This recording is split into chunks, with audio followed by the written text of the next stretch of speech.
What's going on, Lions fans? Welcome to the Pride of Detroit POD your go-to place for all things Lions related.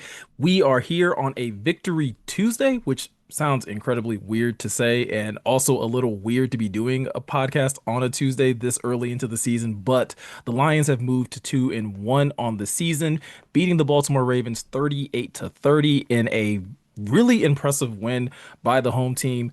And we are going to get into all of the biggest talking points to come out of this game, who really impressed us, what do we think this actually means for the Lions going forward, and if they probably put a couple narratives to bed as well as a few other things as well.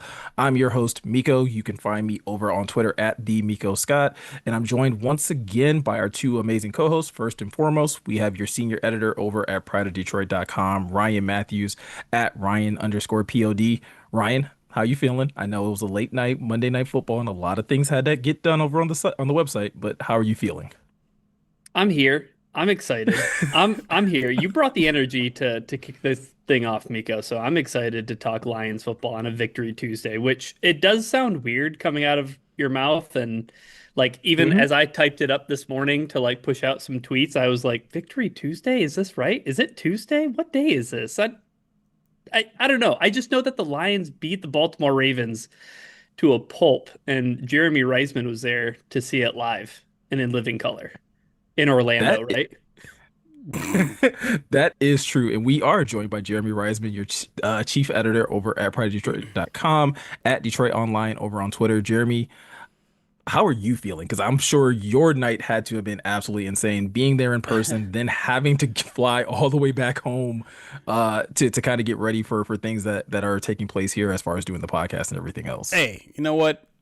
I sacrifice myself just to be here. No, I mean, listen, it's been a long day. It's been a long 24 hours, but honestly, this is always my favorite part of like the game cycle is coming back after a big win, celebrating with you guys, celebrating with our live audience, talking about it, and just reminiscing because like I know what we're all seeking at the end of the season, right? We're all seeking them finally getting some postseason success, getting to a Super Bowl, winning a Super Bowl, but let's not forget the ride there. And nights like Monday night are the reason why I love football season so much. It was an incredible game. It was an incredible environment.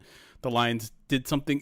It felt like an accomplishment that they somehow haven't accomplished yet, although they've had big highlight reel wins and beaten hallmark teams and great franchises before in this Dan Campbell era. But something about this one just felt a little bit different, a little bit more special. And I'll have a second win for you at some point in this podcast, I promise. I think that's where we start though, because I think there was so many things about this game that really did feel different. Like you said, we've seen them go up against other top contending teams in the past and beat them. I still remember kicking off the season and going to the Chiefs and getting that win. And obviously there were certain narratives about that game, and I'm sure there will be narratives about this one depending on how the Ravens look the rest of the season that people will recall back to some of the injuries and things like that that they sustained and had in this game. But at the end of the day, this this Lions team looked leagues better than I thought they would going into, that type of environment against that type of team. If you go over to the website, most of us on the staff picked the Ravens to win this game. And it's not, I don't think it was out of slight or out of thinking that the Lions just weren't good enough. It's just, it's a tough team to match up against, right, Jeremy? Yeah, no question. I mean, this team was playing really well in 2023 when they got smacked by the Ravens in a way that we haven't seen since, right? They do that to a lot of good teams. They smack them real good. They were doing it to Buffalo in opening week, and they let that game slip in a way that they probably shouldn't have. So, it wouldn't have been out of the question for that to happen again. But for it to not happen, and for the Lions to really be in control of that game almost the entirety of it, maybe the first drive out of the second half, that being the lone exception when the Ravens took the lead, their one lead that they had, that felt like a Lions football game. They played the tempo that they wanted to play. They played the game they wanted to play on offense. They dictated the game on defense, and that is what's surprising me. It's not just the fact that you beat Baltimore, a team that dictates the game 90% of the time they play on Sundays and Mondays. It's the fact that you beat them, you played the game you wanted to play, and you did it in a way that felt dominating, even if the scoreboard didn't necessarily reflect that. I think that's one of the things that I think I would say about this game is that like despite what the scoreboard says that it's like okay, Lions won by 8, Ryan, it did feel much more lopsided to me for most of that game. Like Jeremy said, there were a couple moments here or there where you're just like, "Oh, this could possibly slip away." But it was one of those things where it just felt like the Lions were constantly just like it's like if it was a grappling match, they were just constantly getting into a better position to be able to like still be able to maintain control of the game every time the Ravens thought they were going to, have an answer to what the Lions were doing. Yeah, and I don't know if you saw this, Miko, Jeremy. I don't know if you did because it was St. Brown's comments when he was talking to Scott Van Pelt after the game, and he admitted as much. Like in 2023, he's like that game was over before halftime. Like we were beaten in all three phases: offense, defense, special teams. I mean, this game to me felt closest in tone and feel.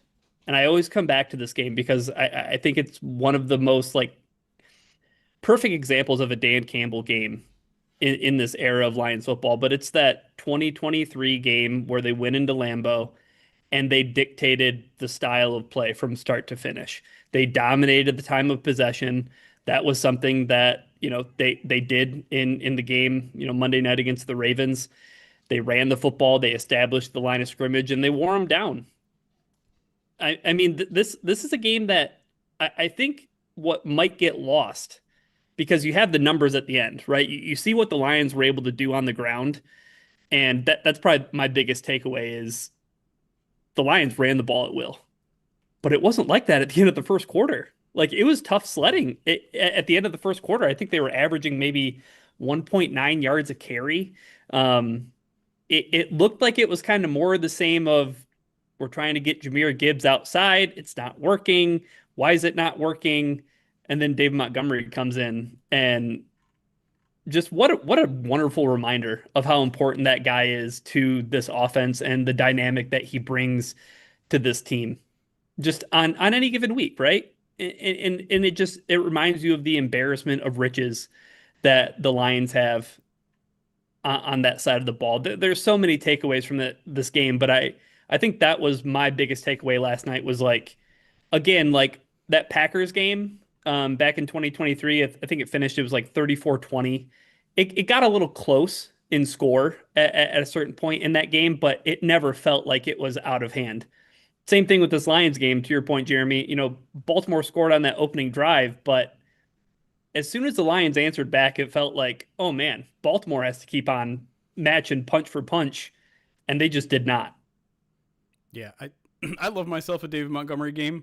There's something that just feels different about it. Maybe it's the imposing your will type of thing or whatever narratives you want, but like it's a solid reminder, like you said, that this team can beat you in so many different ways, and that's kind of like the narrative that Dan has been saying this year a couple times, right? Is we're trying to figure out how many ways we can win a football game, and can we impose our will? Can we throw the ball 50 times? Can we win with our defense? Can we win with our offense? Can we win with special teams?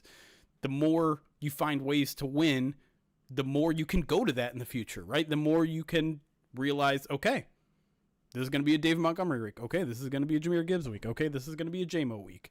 And it makes you, it makes you feel impenetrable, right? We have an answer for everything. That's what they're trying to do right now. And I don't exactly know what they found out about themselves this week. Maybe it's that they can drive 95 yards twice in a single game. Maybe it's that they can have an 11-minute drive and an 18-play drive. But they found a unique way to win that, again, like it just felt weird and different and dominant. And I mean, I love David Montgomery to death. Like he is humble but intense, and he gives this team an attitude that I don't know if they get from any one of their other skill position players. Although the microphones on the field might tell you that Amon-Ra gets pretty intense at moments as well. Right. I would say like I think one of the things that I really did enjoy about the usage of David Montgomery is that the Lions weren't afraid to kind of switch things up between him and Jahmyr. Like Jeremy was saying, like there was at that start of the game where it's just like Jahmyr just wasn't quite getting to the outside. He wasn't quite being able to get upfield like he would like to be able to create those big plays. And the Lions weren't afraid to like, all right, well, fine, we're going to start putting David in. We're going to start running up the middle. And that slowly just started to like chip away at the rest of that entire defense. Josh still outpaced Monty, in terms of touches, in terms of rushes. I mean, Jameer had 22, David only had 12, but the production was drastically different. And I think it goes back to like how important David Montgomery is to this team and why his style of running is just as valuable as the home run threat that Ja brings. It's still nice to have that 1-2 punch between the two of them. Yeah, and you need to take it a step further too with that offensive line. Just the night and day comparison from where we were as a collective a couple weeks ago after the Green Bay game to where we are now with what we feel about this team. I mean, holy smokes, Tate Ratledge, way to have a big boy game. Your third week into your NFL season, and go to the bank and have that kind of game. Baltimore was shorthanded, right? Like I don't want to completely Here comes the blow. asterisk. We already I, we already brought up the Chiefs game. Now this is asterisk 2.0. Madubuike is the same as Chris Smith. Chris Jones, Chris but Jones. All right. either One. or. One's great. But I think in the here and now, there are a lot of people who, and it was funny because you saw all the graphics, right? You saw all of the experts choosing, the Baltimore Ravens to win this game. And Scott Van Pelt talked about it after the game too, where it was like, it wasn't necessarily an indictment on who the Lions were, but it was just like this moment in the stadium playing this Ravens team. They maybe see an opportunity where Joe Burrow is sidelined for some time. Do the Steelers look like world beaters? I mean, the Browns found some way to win that football game against the Green Bay Packers. Like, this is maybe the Ravens' opportunity to establish themselves, go to 2-1, and start building momentum. But the Lions snatched that from them. And as much as I would love to keep talking about the running game and the offense, we have to talk about the defense because I think that's the most surprising takeaway. Like I wasn't shocked that the Lions were able to establish their will on offense with the run game, but the fact that you hold Lamar Jackson and Derrick Henry to 37 rushing yards on 15 carries on their final 9 drives of the game. I think it was 19 total rushing yards in the second half.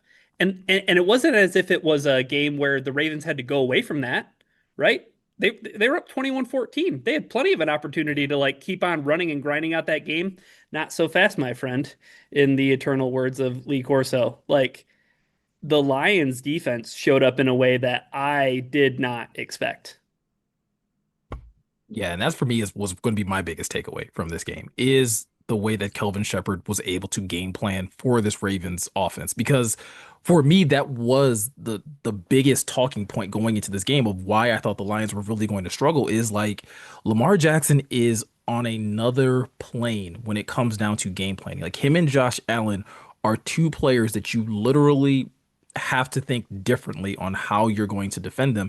And then you add Henry into that mix. You add a Zay Flowers. You add the resurgence of a DeAndre Hopkins. Like things become very complicated with that Ravens offense. And Kelvin Shepherd had easily one of the greatest like game plans I've ever seen to be able to contain them because yes, Lamar still threw for 288 yards. He still had 3 touchdowns, but 7 sacks and limiting Derrick Henry to only 50 yards rushing and forcing a fumble that was very well timed by Aiden Hutchinson, Jeremy.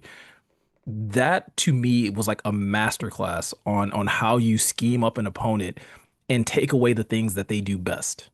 Yeah, no question about it. I mean, this is what the Lions have been trying to do for 3.5 years with a mobile quarterback. Is that that slowly pinching in the pocket, collapsing, but being super disciplined about it. Discipline was the word of the week. Dan Campbell probably said it about 50 times before and after the game. And that's what they did. And it's not easy to do for a couple of reasons. It's not easy to do because, one, it takes a long time, which means your secondary has to hold up, and it didn't in the first half, if we're going to be completely honest. But it did in the second half. It did. And I'm very eager to dig into all 22 of that because you saw Lamar hold on to it a lot and look downfield and pump fake and, you know, basically hesitate to throw the ball several times in that game. And that's when the pass rush came home. And I thought what was interesting about what Dan was saying about the game is it's not just pinching in the pocket that's important. It's like, don't jump in the air. Don't dive at his feet. Like, don't do anything that's irresponsible that's going to put you out of position. And the Lions didn't do that either.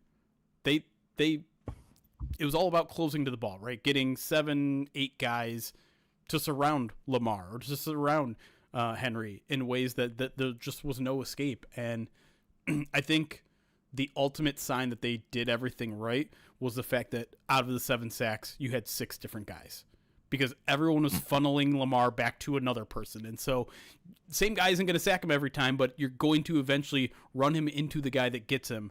And the guy who got him the most, I think we need to talk about too, is Al-Qadim Muhammad.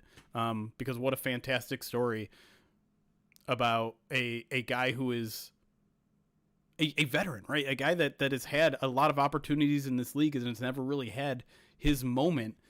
And for him to do it in the exact time the Lions needed him, right? You lose Marcus Davenport for at least 4 games. Lions fans are down on Brad Holmes. They're down on the edge position. They're down on the defense. Don't know when Josh Pascal's coming back. Don't know when, Hassanin is coming back. They're screwed at edge. And then he goes out there, gets 2.5 sacks, looks the absolute part of exactly what they want in that position. Just like Marcus Davenport was doing, the very physical edge rushing, but never getting out of control, never overrunning the pocket. I don't know how long this is going to last. I don't know if Al-Qadim Muhammad is like, he found out what he does well and he's going to hit the ground running and continue this upward trajectory. Maybe it becomes like a Charles Harris situation where it was like this one weird, I'm trying to come up with an idiom. I'm trying to avoid the idioms. One flash in the pan season. Awesome. Great. I was going to go perfect storm, but yeah. Perfect storm.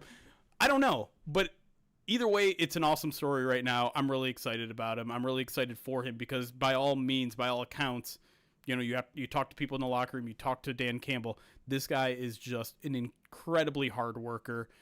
That's what Dan keeps saying about him on the field too. Just relentless effort, relentless effort, relentless effort. But from what I understand, it's that way in practice too. He's the first guy in, last guy out kind of mentality. And I think there was a flip switch in that mentality with him, and now he's kind of reaping the benefits of that. I will say, like, I think as much as people want to say that, like, hey, we underestimated the Lions coming into this game, I think we did the same thing with Al-Qadim Muhammad. I think we looked at what he did last year and was like, oh, that was a nice story, that was a nice production, considering the injuries that the Lions had at that time. But like, I think he's showing that like there was some actual substance to that production as well, Ryan. Like that wasn't just a guy that was, one of the better pieces in a who's who of defensive linemen last year that the Lions were kind of shuffling through. The fact that he has been able to, like, first and foremost establish himself as one of the top rotational guys, even when Marcus Davenport was healthy, to now being able to slide into the position that he's in now. Like it's not as foreign to him. Like, hey, I was a starter last year for this team. I was able to go out there and be productive then.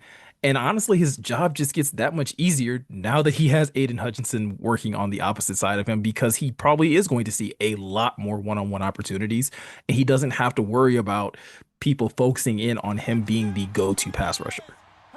I mean, one of the best parts about his night was that one of his sacks was when Aiden Hutchinson wasn't even on the field. Which, you see him make a play like that, and it's like it goes to Dan Campbell's comments today about his relentlessness, right? It seems like if there's a guy who can match Aiden Hutchinson's motor on that defensive line, it's Al-Qadim Muhammad. And when you get 2 guys who have the relentlessness and just the get after that those 2 guys have, that's I mean there's something to be said about being a tryhard in the NFL. You know what I mean? Like usually that's something that's viewed as a kind of negative, or maybe that's something that'll get you somewhere in high school football or even college football, right? Like if you just give enough effort, if you try hard enough, you'll outwork talent at times. like it's not just that. Like it's talent plus the relentlessness that ends up, leading to Al-Qadim Muhammad having, I mean, one of the most like memorable performances I think I can conjure up, Jeremy, in the Dan Campbell era on defense. Yeah, it was definitely a special moment, and I'm glad you attacked that because I feel like Dan said something similar. It's like it's not talent with him, it's effort. And then I think today he kind of, but he's got talent too. Like I'm not trying to insult the man, he's got effort too. But maybe my favorite line of the night from Dan Campbell was a very simple line but very powerful one, where he said simply, "Our hardest workers are our best players." And that is everything this team is about, right? Hmm. 100% what this team is about. And Al Qadim Muhammad is working his way into that conversation. He's not there yet. He's not one of the best players on that defense yet, but he is earning more and more of a role. I was pretty surprised to see he actually didn't start this game. They had I don't even remember his name yet. Tyler Lacey played a ton in this Hmm. game and didn't really have that much of an impact.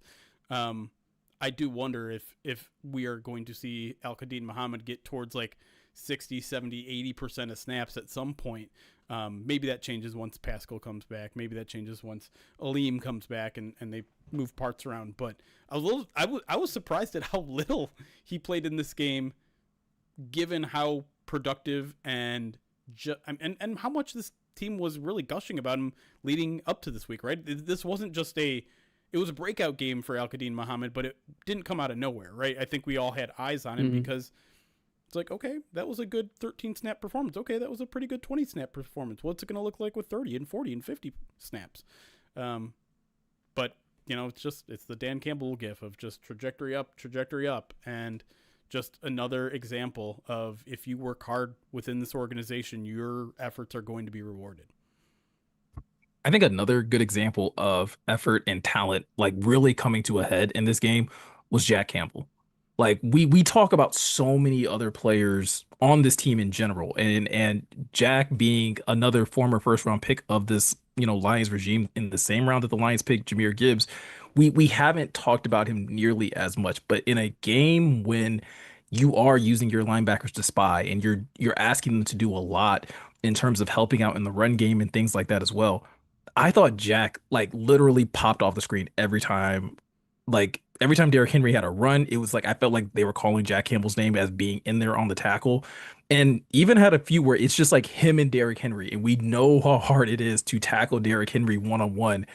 The fact that like the Lions are getting this type of play out of their middle linebacker, Ryan, has to say good things for this defense going forward. When, yeah, we are there may still be a couple questions for some people about the edge position, but to know that like that front seven, that rotation of linebackers is such a heavy contributor when you look at, obviously people know what they can get out of Alex. Derek Barnes is still kind of rounding into form. He also had a sack in this game.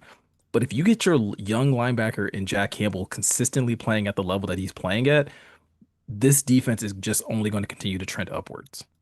Yeah, and if we go back to the training camp, if we go back to the summer, the, Dan Campbell was talking about this all summer long. He was talking about how Jack was seeing the game happen in front of him slower and slower, and things were becoming more natural to him, and really talking about his level of ownership in this defense.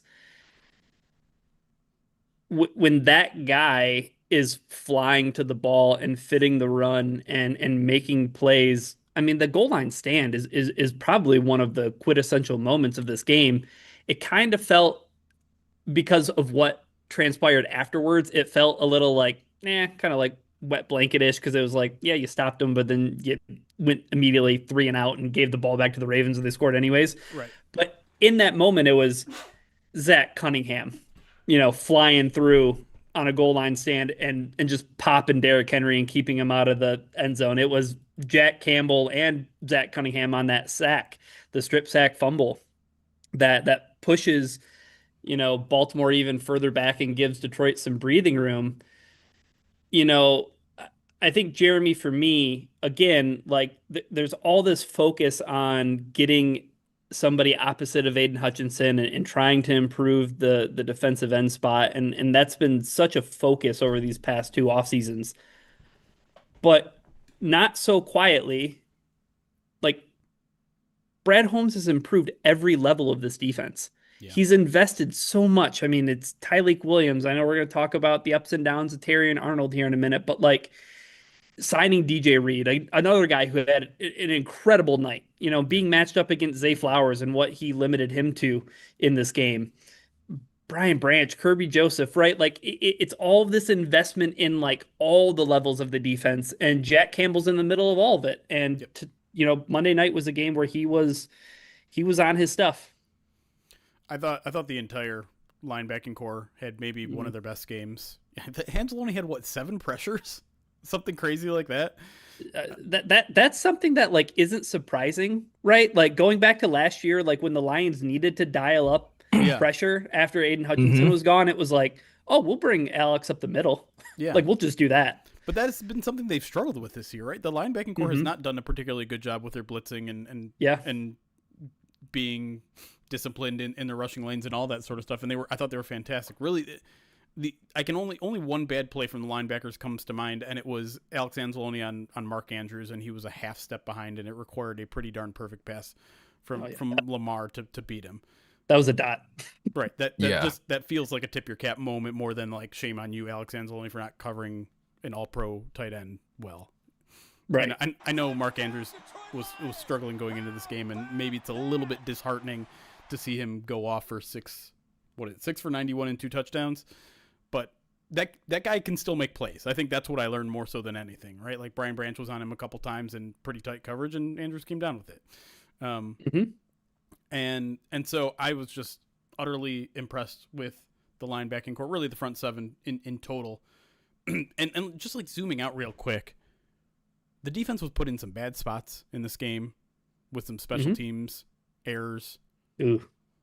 Yeah. But so there were 3 possessions in their first 6 that were either at their own 40-yard line or better. One at midfield, that's the goal line stand, 0 points. The one at very next possession is at the line's 49. They do score that touchdown. That's one at the end of the half. But then the other one, kickoff out of bounds, 40-yard line. What do lines do? 3 and out. 3 and out for the defense, trying to flip the field position back in their favor. Turned out they punted real nice, and the Lions had to start within their 5 anyways. But That didn't matter. Complimentary football. Yeah. So yeah, I mean that was kind of one of the more incredible developments of the night, is how both the offense and the defense were put in some tough spots in terms of field position, and they rose to the occasion on pretty much every occasion of that happening, whether it is a 95-yard drive or it is starting at midfield defensively. The Lions did a pretty damn good job, and being put at that disadvantage and still coming away with what felt like a dominating win feels to me like you raised the degree of difficulty in an already very difficult, assignment, and you still aced the test. That to me, maybe that's why it felt like everything seemed to maybe go wrong in some aspects. There were a lot of like little things that popped up in this game where it's just like, this is where it's going to happen. Brian Branch drops the interception and they score a touchdown on the drive. Well, that's it. Well, they got down on the 2-yard line because of this penalty. That's it. Oh, the Lions had a chance to put the game away after the fumble, and they get this 15-yard penalty on Christian Mahogany. Now they got to settle for a field goal. It's a 7-point game, and Lamar's going to go down there, score, and get a 2-point conversion, and it's over.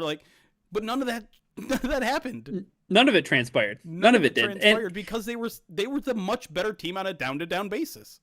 Yeah, and I think too, just the proximity of this game to the Green Bay game where the Lions did get backed up on offense. They did get put with their backs against the goal line. And what was it? Disaster class. Yeah. It was fighting for their lives, right? Hmm. This was not that at all. So it just feels like whiplash. It feels like, oh man, I think this is the team. Right. And I think that's the takeaway, Miko, is like now we've seen 2 straight weeks of this and it being against, and I loved how Dan kind of mentioned that, like the barometer, right, of the AFC. Like Yeah. you get this sense of a team who's already thinking about like our expectation is that we're playing football in February, right? And like it's not about now, it's about how you keep on getting better incrementally week to week. But from week 1 to week 3, it's not incremental. Like it was whew, 0 to 100. I will say before I respond to that, I do want to give the special teams unit a little bit of kudos because if it's not for a great tackle by Jake Bates, like we're probably talking about a different game, right? Like that had house call written all over it, and Jake Bates came up with one of the best tackles in that game. So I just want to at least give Jake Bates some credit because he did more than kick a field goal, Jeremy. You gotta give him credit for making an open field tackle in one-on-one situation. He still kicked one out of bounds. Yeah, I knew that was coming. And that's fair. That's fair. Like I think that's the only kind of real stain on this game is that like Sione Vaki made an incredible play on special teams, and that was maybe the only incredible play I saw on special teams after he went out with a groin injury. Like from then on, it was just like, oh man, how's the offense or the defense going to bail him out of this now? Yeah, and they did That's every true. time. But they did. Yep. No, and I think like you said, like that's the thing that's encouraging about this team is that they are on that upward trend of really looking like the team that I think a lot of us hoped they would be week one in Green Bay. And it's like, nope, it okay, fine. They had a bump in the road, but now they seem to be riding the ship and they seem to be clicking on all cylinders on the offensive end, on the defensive end. Special teams maybe is still a little bit of a work in progress in terms of coverage and in terms of kick and punt coverage and things like that. But if that's the one thing that you're kind of griping about, like it's you're still in a good place because this is still only week three of the season. Those things can still get worked out. You can still find the right combination of players or the right, way of executing those aspects of the game, Jeremy, to be able to be completely well-rounded. Yeah, I think in general, special teams is the easiest thing to fix, and that because of exactly what you just said. You can change personnel, you can change scheme, and with the kickoff stuff, a lot of the stuff they're still figuring out, and they took a step in the right direction when it came to kick returns, right? They made the change that I think we all were looking for, and it kind of worked. The kick returns were fine. It was some of the kick coverage stuff. It was really, I mean, it was also just an uncharacteristically bad day from Khalif Raymond. I don't think that's going to happen very much where he just misjudges a couple punts. And part of it is also Well, tipping your cap to the Ravens returner or punter who pinned a couple really good punts. What do you get? What are you about to slam on Khalif? I'm just gonna say Khalif's had a couple question. It's still early in the season, but Khalif has had a couple questionable returns so far on the punt game. That's true. That's uncharacteristic for him, and I think That's that's the only reason I say right. that. It's uncharacteristic, Yes. uncharacteristic for his way of how he's always returned punts. Yeah, which is why I'm not that worried about it. I think, and especially when you have a guy like Dave Phipp who has fielded an excellent special teams unit pretty much wherever he's gone, whenever he's been out there. So I think that'll get fixed. It was certainly frustrating in the moment where it's just like everyone else is doing your job. Just do your job. Just make it so they're not Why are you giving Lamar Jackson the football at midfield? That's the last thing that we need to be doing right now. Right. Like you don't need to handicap Lamar Jackson. Like he No. doesn't need that kind of help. But I mean, hey, maybe Malcolm Rodriguez at some point, right? Like it's just like you look at the defense and the special teams and you see like opportunities for them to improve just from maybe getting healthy, over the course of the next like month or so here. Yeah, and that's I think echoing what Jeremy said, like that's why I'm not super concerned about special teams. I do think that they'll find the right combination of players to be able to help that unit play to the level that we're hoping that they'll play to. And if you're, shopping with Righteous Felon Beef Craft Jerky, you'll be able to get the help you need and being able to get the protein you need into your daily diet. The Pride of Detroit podcast is brought to you by Righteous Felon Craft Jerky. It's the jerky that fuels the Pride of Detroit POD cast.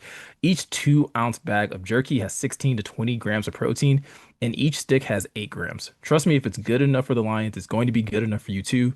Righteous Felon is based in Westchester, Pennsylvania. They use locally sourced, all natural black Angus beef and prides itself on superior quality, revolutionary branding, and unique flavors that go beyond the stereotypical jerky offering. Guys, I had the hardest time finding places to put my latest Righteous Felon Craft Jerky order because I ordered that much. Like, my wife was not happy with me when it came down to like me trying to organize my jerky with the rest of the kid snacks. but it's a necessity at this point. I gotta have my Darth Garlic. I gotta have my Marilyn Monroe. Like those are staples for me. But a new one, Ryan, that like I'm actually kind of falling in love with is one of their meat sticks. It's their street taco flavor. Mm. Absolutely fantastic. Like I know I've talked about, Foul Capone in the past, but if you haven't tried street taco, it's premier. Like it's one of those that you absolutely have in your next Righteous Felon craft jerky order. Yeah, I mean, you can't be too torn up about that. That's a good problem. Like trying to find space to hide the beef jerky, because if you can't hide it, you just end up eating it, and you'll enjoy that too. Exactly. So if you go over to righteousfelon.com and use the promo code POD15 at checkout to get 15% off your order. Once again, that's promo code POD15 at righteousfelon.com. When we come back, we're going to jump back into talking more about the offense because can you believe it or not, there's actually people we didn't talk about. We didn't talk about Jared Goff. We didn't talk about Amon-Ra St. Brown. We didn't talk about Sam Laporta. There is still so much praise to heap on this team. And we got to talk about, again, what this win could mean for the rest of the season as people are starting to talk about the Lions as contenders, as they rightfully should. So stick around right after this.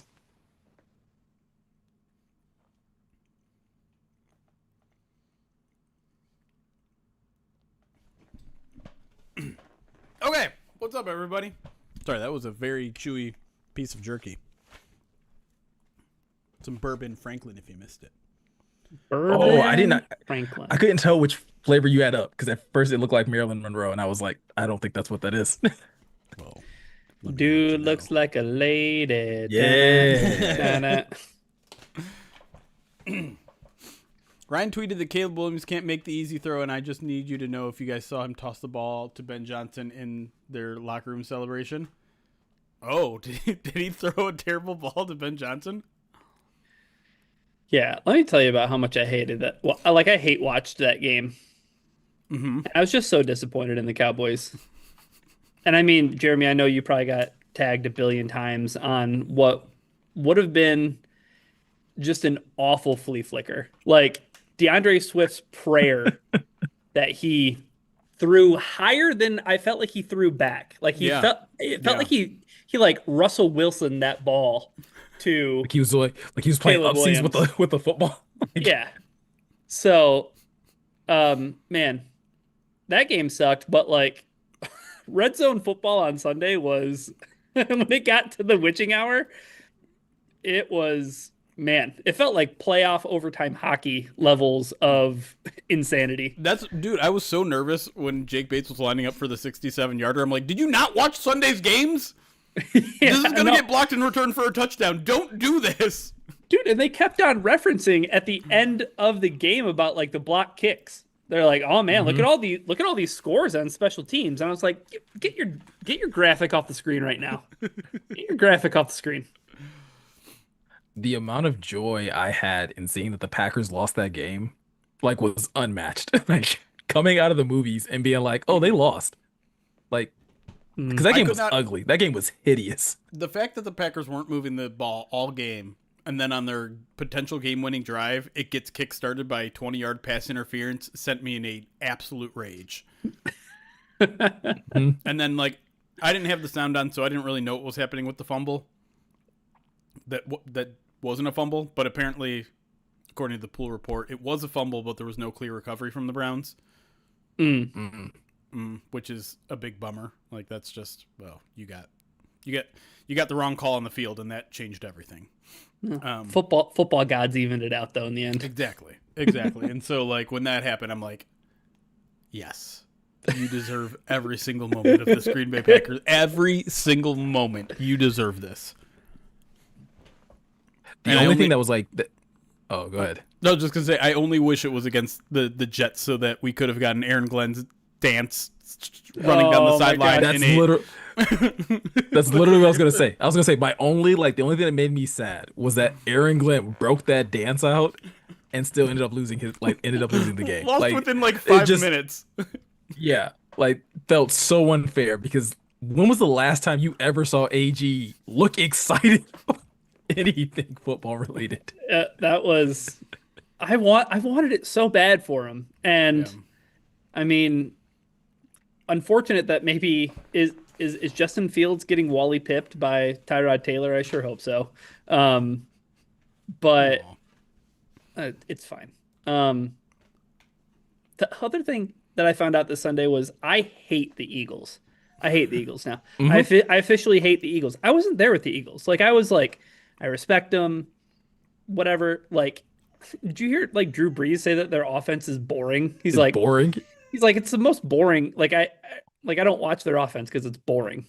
Um, like it also didn't help that the very first tush push that they ran in that game, they false started and the guard jumped before the ball moved. And it was just like, oh, okay, they've done nothing to fix this. Okay, never mind. Oh, it didn't Whatever. get called? It didn't get called. No. Okay. Um, there was a touchdown throw at AJ Brown that also the play clock was clearly at 0 and it still resulted and they blocked 2 field goals and what a dumb way. I mean, like, yeah, I gambled, but like, what a dumb way for the Eagles to freaking cover that game. Buried the lead. Well, I mean, it's part of doing business, but like, I think the Rams are a really good football team. I think the It Rams is. are a really good football team, Yeah. and like I that I loss agree. isn't like I don't know. Right now in the standings, I can't take too much weight. I Hmm. I feel like I need to take the standings with a great grain of salt at 3 weeks through the season, right? Right, the line should be Yeah, 3 I now. think. Yeah, Yeah, I think I'm with you on the Rams probably being better than I think people thought. Again, it's always going to probably hinge, or not probably, it's going to hinge on Matthew Stafford staying healthy the rest of the season. sure, yeah. But I'm also right there with you with hating the Eagles. Like it's been a gradual like buildup of hate because it started with just like, okay, your fans are super annoying, and everybody kind of seems to hate Philly fans for the most part. And then it's like it's grown to the team. And it's also like I was very like neutral with the Tish push stuff where I'm just like, I don't, it's whatever, who cares? Like it's a stupid play, but like it's not worth getting riled up. I hate the play.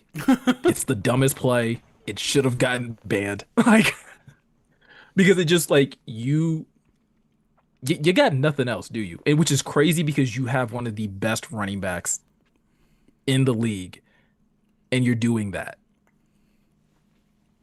I hate them.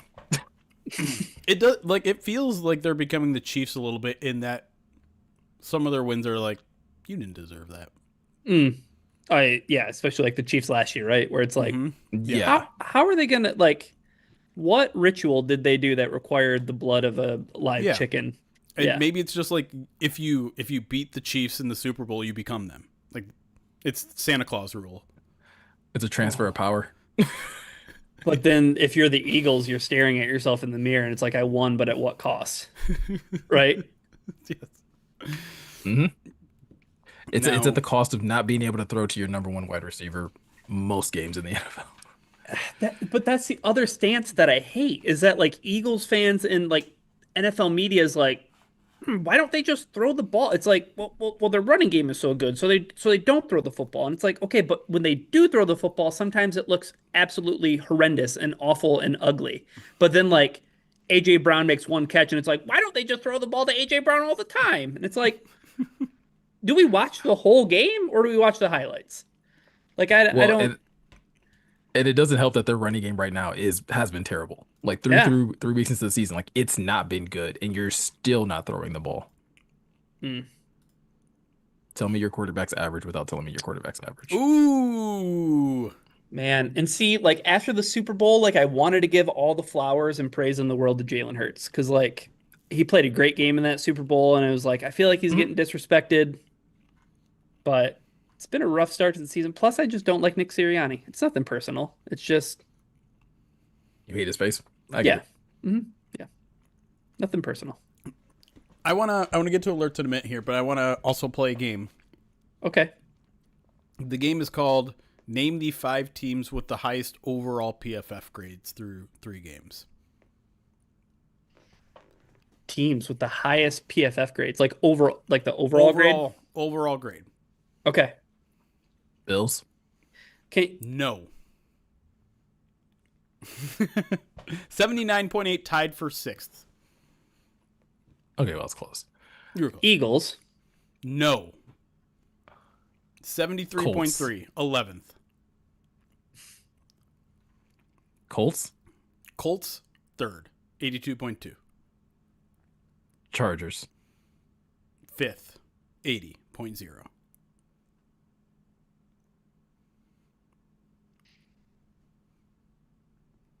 Buccaneers. No. Buccaneers are kind of far down there, I think. They're 17th. Interesting. Lucky. Well, I know it's 100% not the Saints and the Dolphins. yeah, Saints and Dolphins are 31 and 32 in Nailed that it. order. Packers, Packers are sixth as well. 79.8 Okay. tied with the Bills. What about my Rams that I just gave love to? Number one with Okay. a bullet, 85.9. Okay. Did we name them all? No. no, I think we got 3.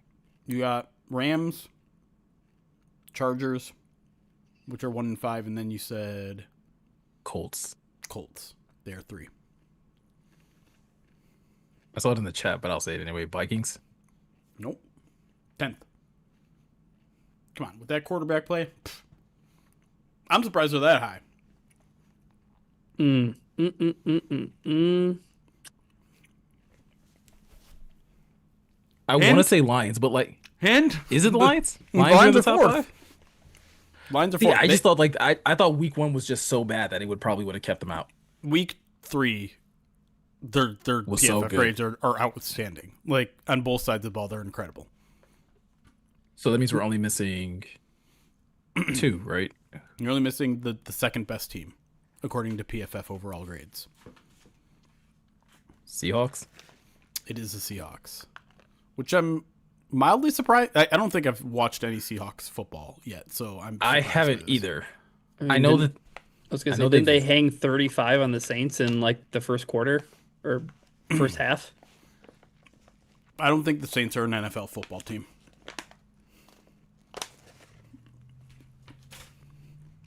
I'm I don't between want- them, the Dolphins, and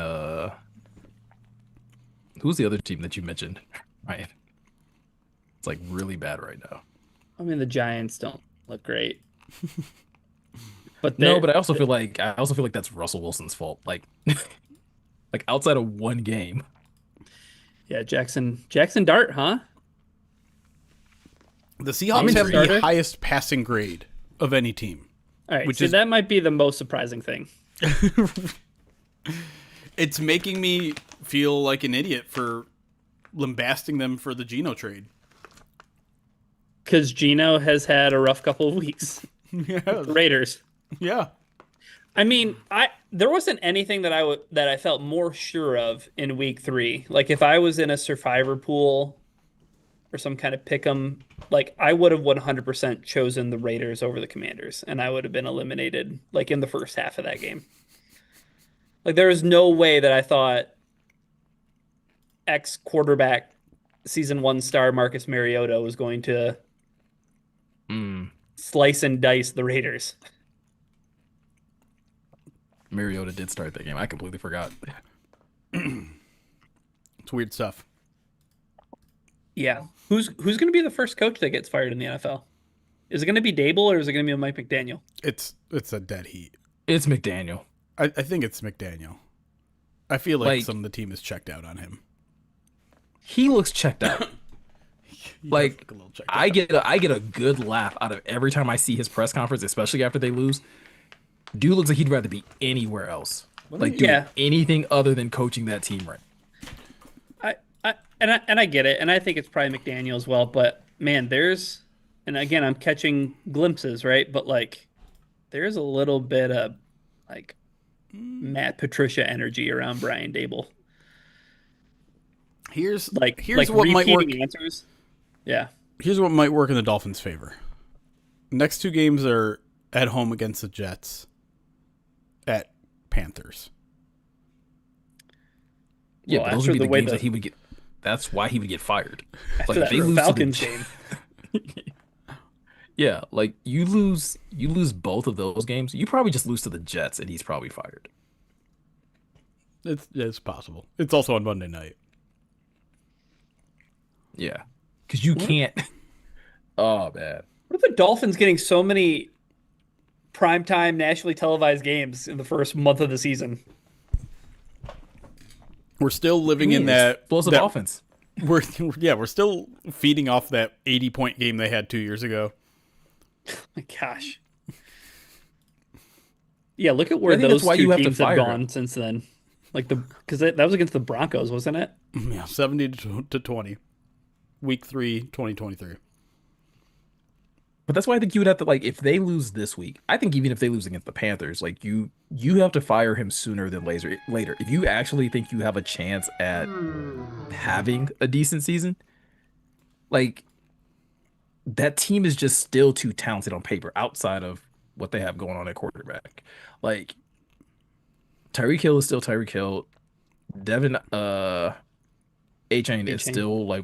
still one of like is an up and coming really good running back. Jalen Waddle, like this team feels like it's just being wasted under McDaniel right now. I don't know about the Tyreek Hill stuff though. Like that guy is making business decisions out there. Like it's very clear. Like I don't know why they tried to make fetch work. You know what I mean? Like they tried to Yeah. make fetch a thing when it was very clear that like Tyreek Hill like said he wanted out. And like I'm I mean, assuming that they just couldn't find anybody who was willing to take the guy because he's got, you know, a lot of as they mentioned on the Thursday night broadcast, he's got some off the field stuff going on that he's I think you not a gotta stranger to. yeah, I think at some point in time, like the Dolphins just have to make the right business decision. Either trade him away for pennies or cut him. Like, and I would probably do it in the same day I fire McDaniel. Like, both of you are gone. Ugh. Oh god, him getting 'Cause traded back to the Chiefs is like nightmare scenario. I, I mean, do that. CJGJ can go back to the Eagles. Part three. so I think I found out that CJGJ can't go back to the Eagles. Yeah, I saw. Was it Brandon Lee Gowden tweet about that? Yeah, yeah, like That's some weird roster rule that I wasn't aware of. yeah, because he was cut so early into the season, he can't go back He to was Oh, the traded. He Eagles. was traded. Right, he was traded was from the traded. Eagles to Yeah. the Texans, right? But Yes. because Oh, he you're was saying- cut, yeah, because he was cut so early in the season, he can't go back to Philadelphia. Right. like at all, or like not until like later in the season. I think there has to be a certain amount of time that passes after a trade or something, like 4 weeks or 5 weeks or something, just so I'll that look it there up. isn't like this weird quid pro quo type of situation with two teams, right? Like we'll trade for him, but then we'll cut him. But we'll cut him as long as you do something for us. All right, while you look that up, I'll start digging into some of these alerts. And sorry, yeah, everyone started hearing this weird noise. Turns out I thought I had autoplay off on ESPN ads, and I didn't. And so I thought I was hallucinating for a second. And so did everyone in chat. But nope, an ESPN ad was playing. This is quite possibly my favorite subscription ever. Over on YouTube, someone named La Clase de Español con Miss Tam has subscribed. Okay, Shout out to Ms. Hola. Tom muy bien. and all of her estudiantes. I'm trying to go like real Peggy Hill with it. Yeah, real Peggy Hill. Vamos Lions, that's right. Did we got another one from Jared Goff? Is that true? I saw someone commenting that we got another Jared Goff. We Vamos must Lions. have. I did see him getting Oh. passed off to the yeah to the Spanish broadcast. Yeah. That's always very funny. Shazak, thank you for the 31 months subscribed. Says was in Baltimore for the game. Awesome experience. 7 sacks. LFG. Indeed. That was really fun environment. Really fun night. Obviously, the win was the best. Cascam, 17 months subscribed on Twitch, says, y'all see Stephen A. not want to give Morton any praise since we still have the same players as last year? Lol. I did not see Stephen A. Smith. I know he's That now take part was- of the pregame broadcast. I guess that means he's also part of the postgame broadcast. Is that true? Or is this on... This was on First Take. Oh, okay. Yeah. Why y'all watching First Take? Oh, Uh-oh, Just- Mikalik's First Take. so much less Stephen A. I Smith in all of our lives. I used to. I don't like at this point in time, like I will check it out just if I know the lines are gonna be talked about. Because I just want to know, like, hey, what are they saying? Are they still hating? And it's like, oh yeah, Stephen A. is still okay. Like backhand compliments to the Lions. Like, okay, cool. That they had that big WrestlePalooza thing that they were promoting throughout this week because it was supposed to be. It was the first WWE event on the new ESPN vertical thing that they keep pushing that I don't totally understand. And I'm like a fan of sports and I had the ESPN app and I don't understand what's going on with the ESPN app. Like they tell me it's brand new and I don't understand what's brand new about it. Um Okay, so I'm not crazy because I was like, what do you mean? It looks the yeah, same to me. it like if you go to your ESPN app, it's weird, it's different. I don't get it. I tried to watch WrestlePalooza. It told me I don't have ESPN. I 100% do have ESPN, so like I was just like, well, then I quit. I guess I give up. Um but they had Stephen A. Smith do his top 5 wrestlers of all time, and he had Hulk Hogan in it, and it's just immediately Click. he had Goldberg at number 1, and I feel like he thought it was Stone Cold Steve Austin, but he put Goldberg there instead. That's right. Did he even have Austin on the list? No, I mean, he He probably had The Rock watched at 4. wrestling for 2 months, and Goldberg was really popular then because he was doing the spears and he was undefeated. it was probably when he was tag teaming with Carl Malone. Oh my God. I don't recall that. Yeah, Dennis Rodman was with the NWO. So it That was Hulk checks Hogan out. and Dennis Rodman versus I don't know if it was Goldberg and Karl Malone or if it was DDP and Karl Malone, but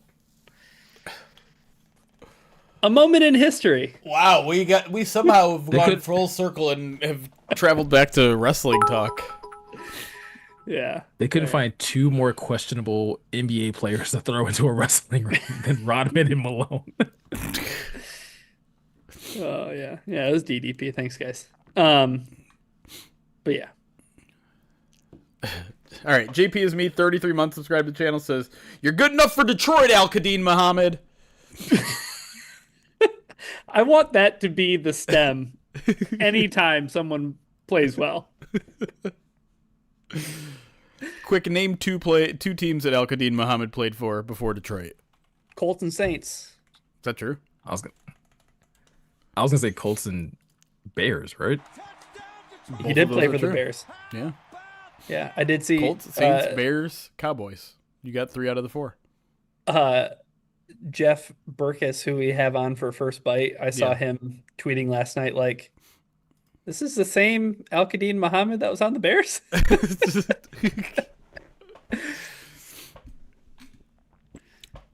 It is. It's almost like coaching might matter in this league. Might matter, but the Lions lost their coaches. Oh, that's right. We need to talk about that too. Because Oh, just like how that narrative. yeah, that because narrative just needs I to think we die. need to give it up for both coordinators because I thought they were both spectacular. We talked a Yeah. little bit about Shep. Oh my God, the fourth down call. Which one? Which one? Well, I know. Yes. Like they're equally as cool. Like the play on the goal line was so fun, but the way they set up the Amon Ra play was just like The last one, the 4th and 2, Ben Johnson, kiss my yes. grits. When do you think this is more so about like opposing defenses? When do you think like defenses are going to just be like, hey, we need to make sure we have 2 eyes on him, even if Jamison Williams is on the field? Because like the fact that you like that they double covered JMO on that play, and it's like you're going to leave 14 in one-on-one coverage. Like, all right, But like again, that comes back to coaching, where it's like the Bears did the same silly stuff, like when the Lions benefited from the play before the half, and it's like, why are you playing off man coverage where you're 7 yards deep in your own end zone defending Amon-Ra St. Brown 1-on-1?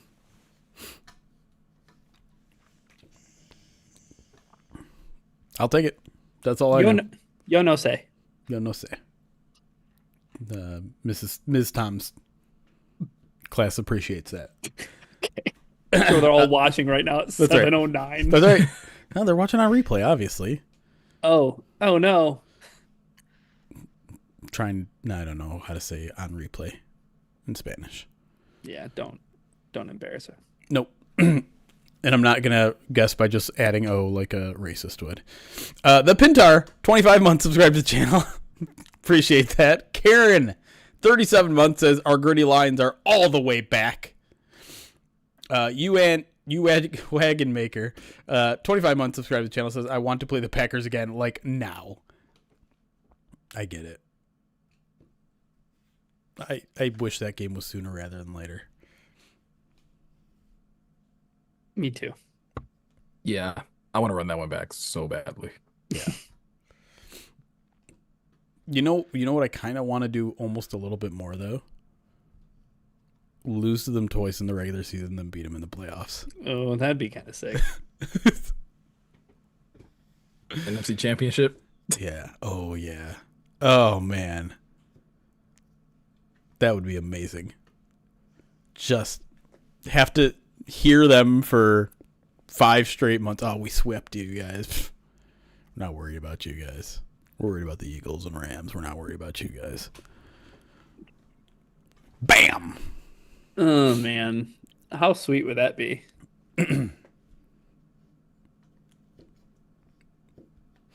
Al-Qadim Muhammad outplays Micah Parsons. Full disclosure, if that plays out, I'm going to be terrified to play the Packers who beat them twice in the moment. And I'll be screaming bloody murder and say, no, please, let us play the Rams. Let us play the Eagles. I don't want to play the Packers who just beat us twice. If they beat us 3 times, that'd be terrible. But man, no. Nope. It's not going to happen. Who did we do that for, though? I feel like we were having that conversation about a team recently. Yeah. In the postseason? It might have been the Buccaneers, where it's like, No, yeah. beating them twice, like trying to beat a team 3 times. Yeah. Like that's tough. We were definitely talking about it a little bit with the Vikings, right? Last year. I think so, yeah. Mm-hmm. Yeah. Since we had to play them twice. Like if the Lions would have had to end up playing the Vikings in the playoffs, it's right. Yeah. Yeah. Sup, How'd Ron? that work out for the NFC North? They're going to be good this year, though. The entire division. Everyone won this week. Oh, wait, no. There was one team that didn't. I felt like they could go undefeated, though, Jeremy. It's weird. I mean, they were undefeated for the next 3 days after that was said. That is true. That's why we need to talk about. Yeah, we do. We need to circle back on coaching. All right. Sup, Ron? They give the 8 months as reminder to everybody. Support your POD team with the use of a free Amazon Prime subscription. Also FTP. Which is a great reminder. What is he talking about? Well, if you already have Amazon Prime, guess what? What? You can be a free subscriber on our Twitch page. You go to twitch.tv. You create an account. It takes 5 minutes. You go to a little connections tab. You say, hey, I want to connect my Amazon Prime account. They're like, yeah, sure, cool. We're owned by that rich we're Jeff Bezos. We know that guy. Mm-hmm. Yeah, you know that guy. Yeah, we're coworkers, essentially. And then you hit that little purple subscribe button once you go to twitch.tv/Pride of Detroit. Then a bunch of menu options pop up, and you say, hey, there's a little checkbox that says I can subscribe for free. You check that, you hit subscribe again, and boom. You supported us. Didn't cost you a cent. Just cost you 7 minutes of your time. Or you can be as lazy as Miko, who just subscribed for 45 months and said, I'm still paying for this, #lazy. Also an option. Just here we go. It comes out of the bank account. I don't got to do anything. Hey, it actually benefits us slightly more because the more regular subs that we get, the higher cut we could potentially get. So Miko's paying himself right now. That's right. I Uh, invested myself as much as I can. Celestial Soldier, 25 months subscribed to the channel. He says, Arriba los Leones de Detroit. That was well done. I was gonna say I quit after Spanish too. Listen, I took the Spanish AP test. AP Spanish. Miko almost hit the Billy Madison. Slow down. 20 bits from RGA who says, hear me out. Lions want teams to game plan for Aiden and not the other side because Kelvin Shepard knows where the Lions offense will attack, so it gives the Lions an advantage in game planning. Thoughts? I I didn't mean, comprehend that. I'm basically also he's saying that like he thinks that like that Kelvin Shepard is betting on people scheming to try and stop Aiden, which therefore allows him to scheme other guys better opportunities to win. Sounds good in theory. My only thing is like you still got to win one-on-ones. Like if you that's great if you're schemed up that way, but sure. if you don't win the one-on-one, like it doesn't really amount to much. Yeah, I think that's fair. Ooh, that's a. So we do need to start coming up with some Movember ideas. I don't know if grow Matt LaFleur facial hair is going to be on the table. Like nothing about Matt LaFleur will ever be on the table. Like I already grow more facial hair than Matt LaFleur, so yeah, I'm not gonna downgrade my facial hair. dress in Lululemon outfit that is like athletic wear like Matt LaFleur, and then get up and talk about how your team needs to be more disciplined. No, Austin, that is not. You would have to raise so much Well, money. that's a great ad. That is a great one. Ryan does a Jared Goff chant in a mire.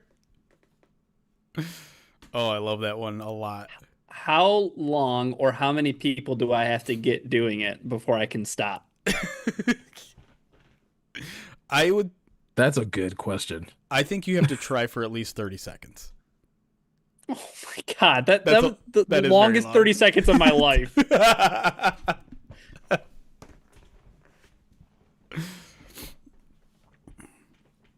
It's going in the drafts. It's going in kind the of a drafts. good idea. It's kind of a good idea. Like No, it is, not over the intercom. No. We're not gonna make him do that.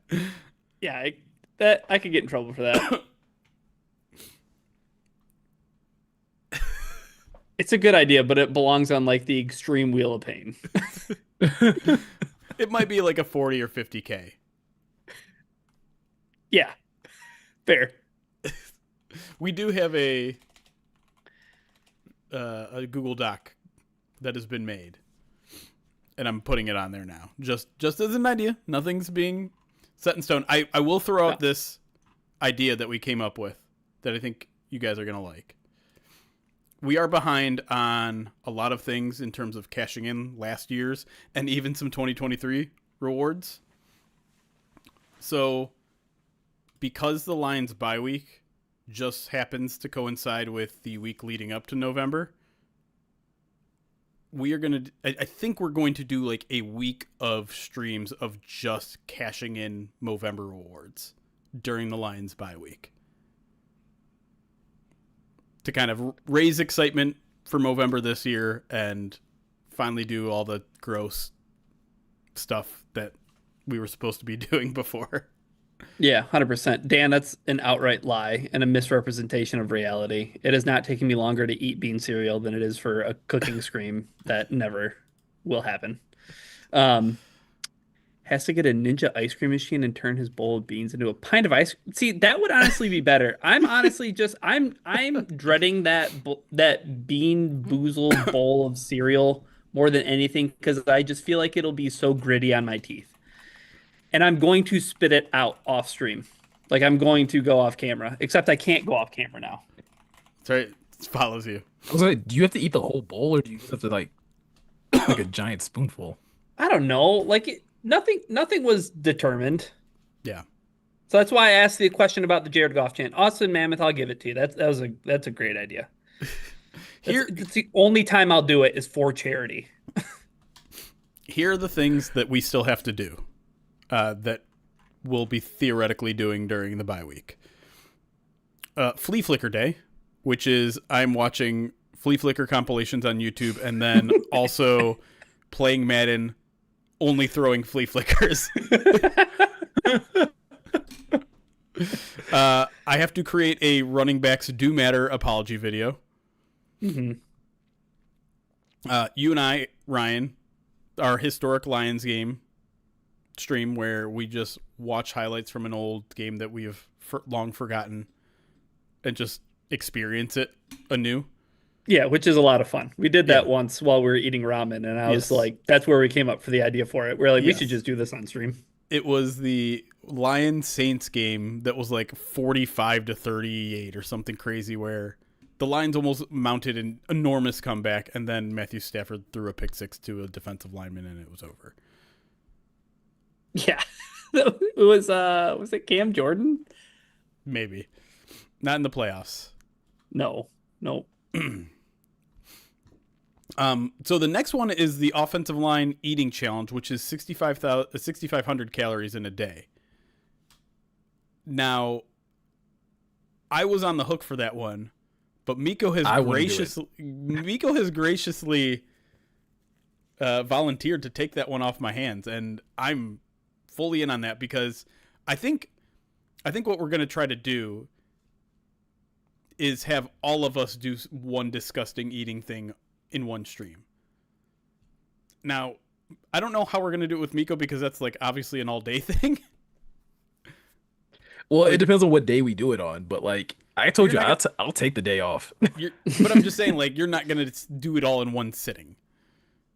Oh, no, but like Right.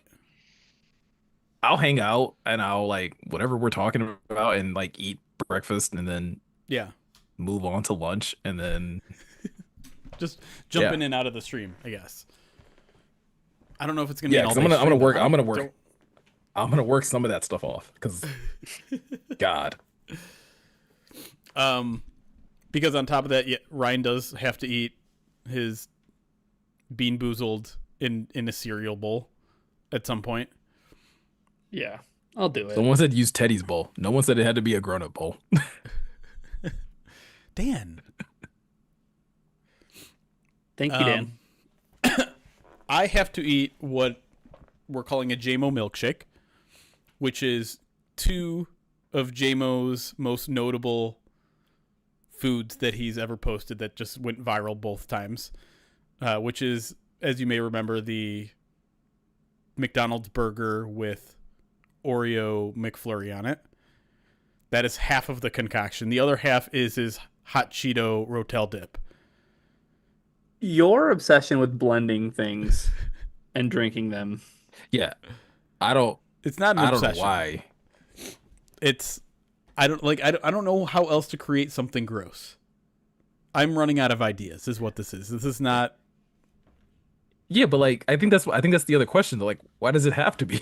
Like, why can't you just it's what I the think people eating want. the that's why I took the 6,500 calories from you because I pretty like sure we don't want you throwing up on stream. no, we don't. But what we do want is it JR AGO 73 Jeremy and Eric do a golf jump into the leap zone? I would love to see that. I want would that. I want that bad. Ooh. I'll put that on the list and see if I can talk to the lines Yeah. about that. Because that would be hilarious.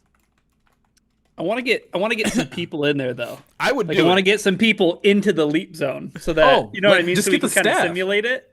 Let's just get the staff to all be there. We need to find the girl that like went nuts. Oh yeah. Well, like she was like doing, and then like Riddler. she just like kept patting him on the tummy. It was the cutest thing ever. Yeah, get the Schlitt family. Oh, that's There perfect. we go. I will do it and I will clear it. I'm not That's sure if Eric will bold. do it. How dare you? He did high jump in high school. Yeah, High school. 50 years ago. Yeah, here you go.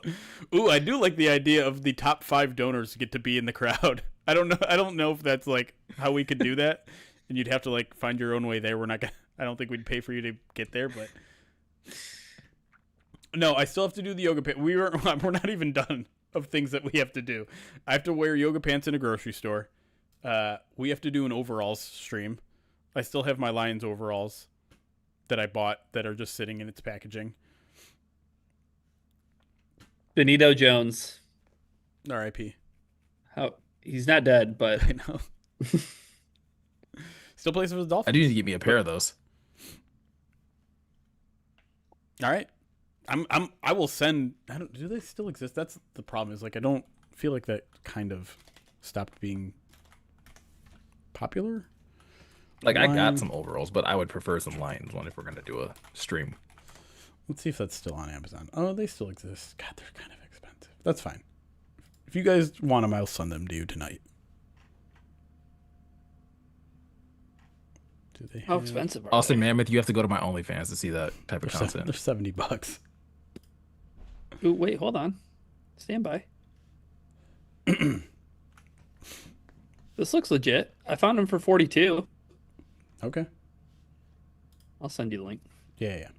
And then we'll also probably bring on some special guests that earn their way onto a POD cast via their donations.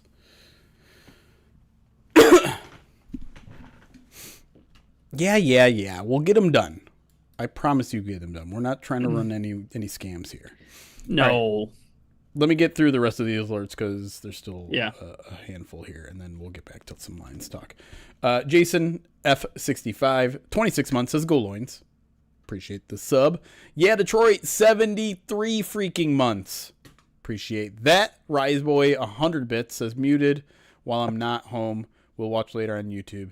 Go Lions, and thank you guys. Hey, thank you for the support. You're stopping by and donating bits, and you're not even listening. It's incredible.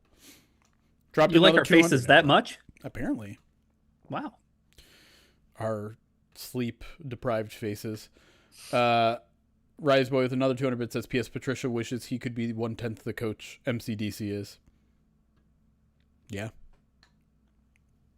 That's Ohio State better, like, at some point fall off a cliff, right? Particularly the defense. Have you seen any? Because I have a friend who is an Ohio State fan, and he was talking to me about Matt Patricia, and apparently he's expressed some kind of, trying to think of the right way to describe it based on his description, but like some attrition or like some sense of responsibility for what happened. Like he realized like what he did wrong. Okay. Here, Yeah. I mean, I would think that seeing someone do it right would be like, oh yeah, that's how I should have probably handled people. I probably shouldn't have yelled at Darius Slay and said what he said about Darius Slay. Yeah, like just understanding that like Wow. that's not the way to motivate people, especially when you haven't accomplished anything on your own merit. I shouldn't have touched the ping pong table. I mean, no one touches another man's ping pong table. Once Jeremy gets through alerts, I have the ruling on CJGJ.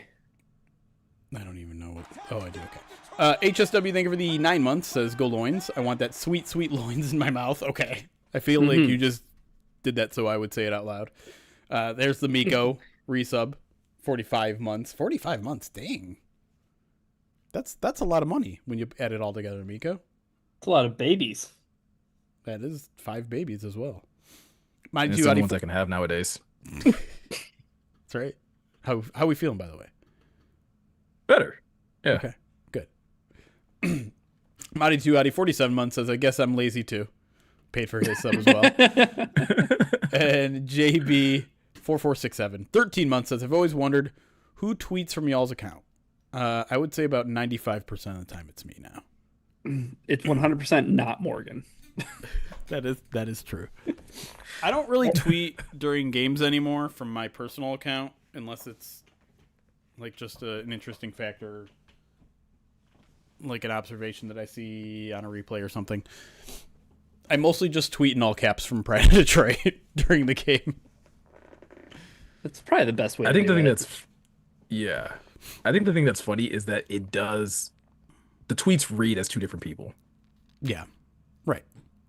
I'm. Like I mean, your I'm not tweets entirely versus being like my, like yeah. my legitimate self when I'm tweeting from Pride of Detroit. It's a Gotta big be phony funny. account. That's what I'm saying. I'm doing what a reef hates. Big fat dude. I got beef with a reef, so that's cool. Oh, a reef beef? A reef beef. No, I actually, he was doing the thing where he's absolutely right. Where all of these company NFL accounts are all just they all have adopted the same personality of mind blown. Like every account is now just retweeting highlights or stats with mind blown. Oh, can you believe this? They're turning into Dove essentially, right? Ugh. Yeah, not good. Not great. What's your beef with a reef? I linked to it as a joke in my article. Oh, I okay. No, I linked to it. You mentioned it. I threw the hyperlink in. Oh, did you? I did. Okay. But maybe it didn't save when if you tried it, but Who knows? WordPress is awesome. right. But no, I mean, I think that tweet from Arif was understandable. It was basically more or less. I think it was off the heels of them going into the Maryland I formation Yeah, and saying against like the ball against the Ravens. Be like, God, this team is so cool. It'd be so easy not. I don't know. I'm gonna butcher it. they'd be so likable if they weren't so goddamn hateable, he said. Yeah. Yes.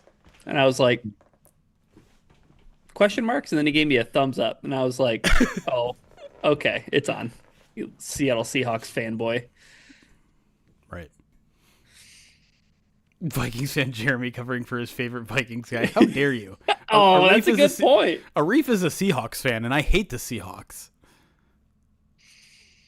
Say that to Mina Kimes next time you see her. Fine. She knows. She knows what they did to me. The ruling. Or are you Yes. done with alerts yet or no? No. Nope. We're caught up. So to rewind the conversation, C.J. Gardner-Johnson will be released. Has been released by the Texans. Texans? No. Texans. Texans. Yeah. Mm-hmm. After being traded from the Eagles to the Texans. And some have Yep. wondered if he's going to return back to Philadelphia. But The rule clearly states since he did not play a minimum of 4 games with the Texans, a player who has been traded cannot return to that club that took such action until 2 seasons have elapsed, including the season of the year in which he left the club. Unless unless one of the following exceptions applies. A player must have been on the active/inactive list of the assignee club. Any club beyond the assignee club. It's a lot. If I read it to you, how you're many gonna be times? better Well, than how me. many games do they have to be on? They had like so CJGJ, since he did not play a minimum of 4 games with the Texans, he cannot return to the Eagles until 2 seasons have elapsed. But then you have a bunch of exceptions after that. It's like active inactive list, combination thereof of a minimum of 4 regular season or postseason games, after which the original assigner club may reacquire the player by waiver assignment or free agent. The 4 game requirement. I don't know. It's long, but I feel like it boils down to like 2 seasons. That's Like, wild. that doesn't make any sense to me. I don't believe it. You don't believe Brandon Lee Gouton and his Well, reporting? no, I believe that in those footnotes, it's going to be like, okay, yeah, so if he goes somewhere else and plays 1 game, then he hits the minimum for somewhere else, and then he can join him. Sure. Maybe that, yeah.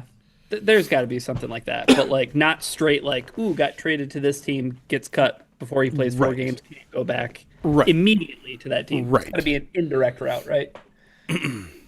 Yeah. Um, Tigers are playing for their lives right now, guys.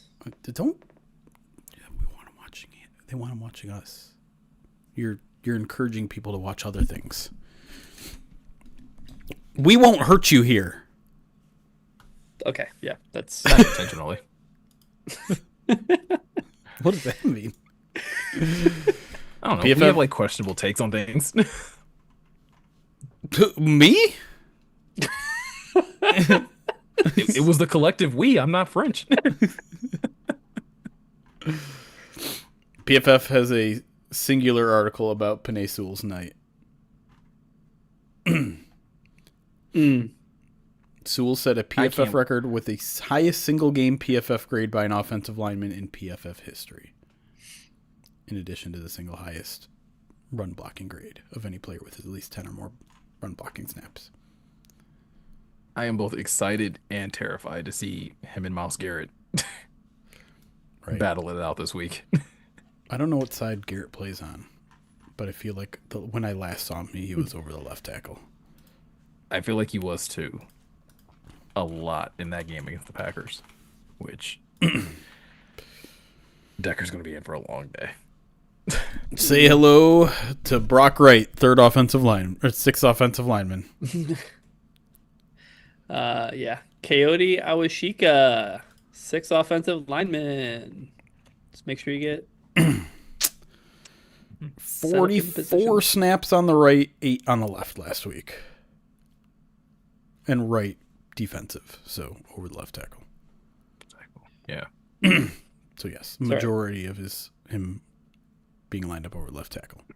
I know that Taylor Decker will look better. The one thing I think I know about Whoa. Lions Browns is that Taylor Decker will look better than Jordan Morgan. You're cutting into fair. our content. It's a freebie. It's called a tease, Jeremy. You know how showbiz works? Oh, that's a different overalls, but that one works. I feel like, right? Yeah. Half the price. Yeah. Anyways. Yeah. You want to get back to the show? Yeah, let's do it. I want to order Thai food. I want to do that that too. sounds good. Mm-hmm.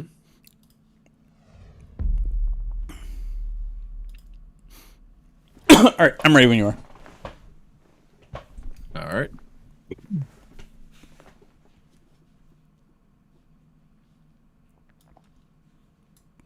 And welcome back to the Pride of Detroit POD cast, recapping the Lions' most recent win over the Baltimore Ravens. We spent a lot of the first segment, guys, talking about that defense. We did mention the offense, to start out, obviously talking about the big game that David Montgomery had, but there are a number of other players on that offense that we just didn't get to, that we didn't get to give them their proper flowers. So, Jeremy, I'm going to kick it over to you first. Who is someone else that really stood out for you in a big way coming out of that game last night? You know what? Before the lynch mob comes here, let's talk about Jared Goff, because he has been outstanding to start the season, pretty much in every game, maybe outside of the first one. And I thought he was fantastic again against the Ravens. It's not an easy defense to go against. I don't care who's in or out of the game. That is a complicated defense. They do a lot of simulated pressure stuff. It might not be as daunting as it was with McDonald as their defensive coordinator, but I think Zach Orr has been doing a relatively good job in that. And so, again, this is a game where they had to rely heavily on Jared Goff being one of the better pre-snap quarterbacks in the league. And I saw some people on Twitter and some national guys finally starting to catch on with this sort of stuff, that he's doing so much work before the snap. And in this case, hostile environment, loud, not easy to communicate with everyone. And did you ever really see a moment where the offensive line had a huge MA or Goff got him into the wrong play? It maybe happened once, maybe twice. But the fact remains, he's now gone 2 games without getting sacked.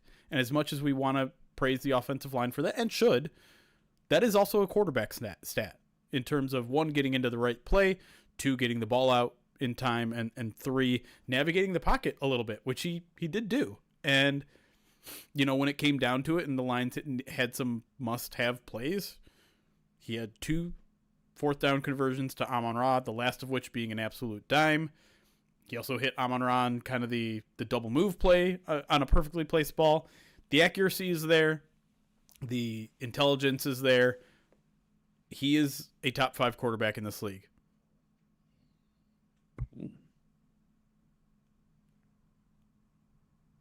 That's a statement. Show me a stat that proves otherwise. Um, He's not a Ben Johnson merchant. Is he an Amon-Ra St. Brown merchant? Is that what we're moving to now? How are we going to move the goalpost this time? He's a Morton merchant. no, I think in all serious, like I do think when we talk about his play, it is absolutely top 5 worthy. Especially like you're saying, over the course of this season, these first 3 weeks has been great. Like you pointed out, been very accurate with the football. The last 2 games, navigating the pocket well, not, you know, running into traffic or running into trouble or things like that, and just getting the ball to the players that he needs to.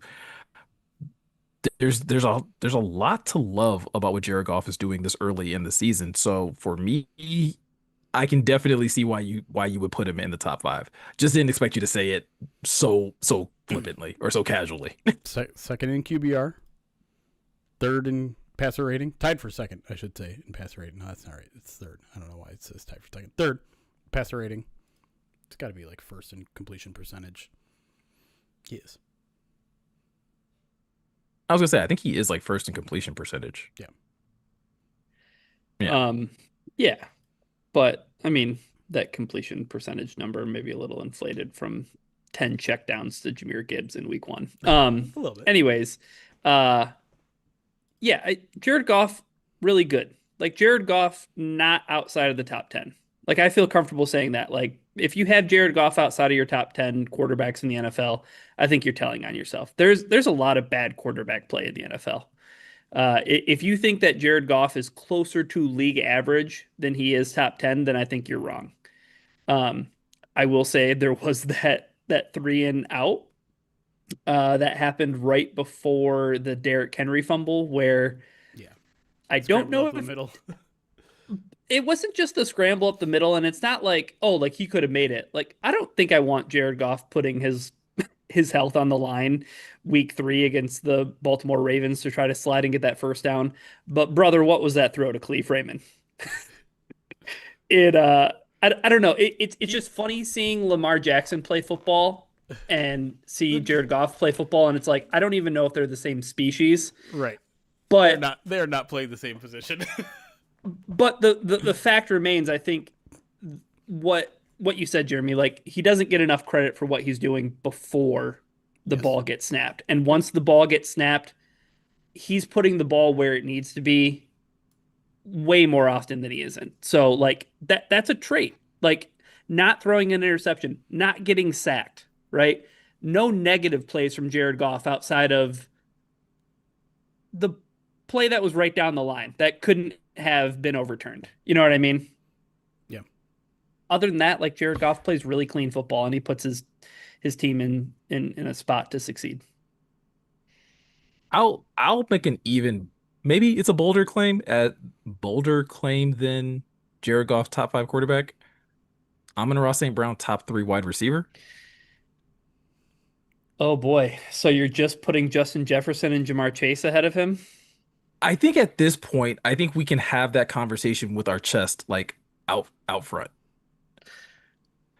I can't wait to have this conversation with Arif Hassan at some point because he thinks that he thinks he's like maybe like a top 32 wide receiver. But Miko, I think Amon-Ra St. Brown is a unicorn in a league, and they kind of touched on it during the broadcast, right? But they talked about how he's like not your typical wide receiver, and he is kind of a one of one, like a guy who has the mentality that he has. Jeremy is so rare that you want to elevate him to that place. Yeah, I mean, I you just could try say to he runs this stuff. I would just say like I was thinking because I was thinking about it today, and it's just like if we're being honest, if we're being transparent as football fans, if Amon-Ra isn't in your top three, like what is the reason? Because I feel like if he was like 3 inches taller, this would be like a no brainer conversation. Maybe. Or you can make the argument that like you think that AJ Brown's in hell because he has Jalen Hurts as his quarterback. And sure, but I think that's where we get into the conversation of talent versus like raw talent Situation. versus yeah, raw talent and situation versus like actual production. Like, and I think the same conversation could be had about Jared as well, where it's like Jared's production and what he's doing on the football field in terms of that's leading to wins and success puts him in the top five conversation. But it's when you start looking at, well, he's more of a pocket passer and he's not, he doesn't have this big arm and da da da da da. That's when people want to start docking him and start having this ridiculous conversation about Jalen Hurts possibly being better when it's like, no, but Jared Goff plays the position at as high of a level as any other quarterback in the NFL. The same thing is true for Amon-Ra St. Brown. Like, does he have the stature? Does he have the ridiculous athletic profile of certain other receivers in the league? No. But if you ask a receiver to line up as many times as he lines up in a game and ask him to just go flat out win, there's only two other guys, in my opinion, that do that as consistently as he does.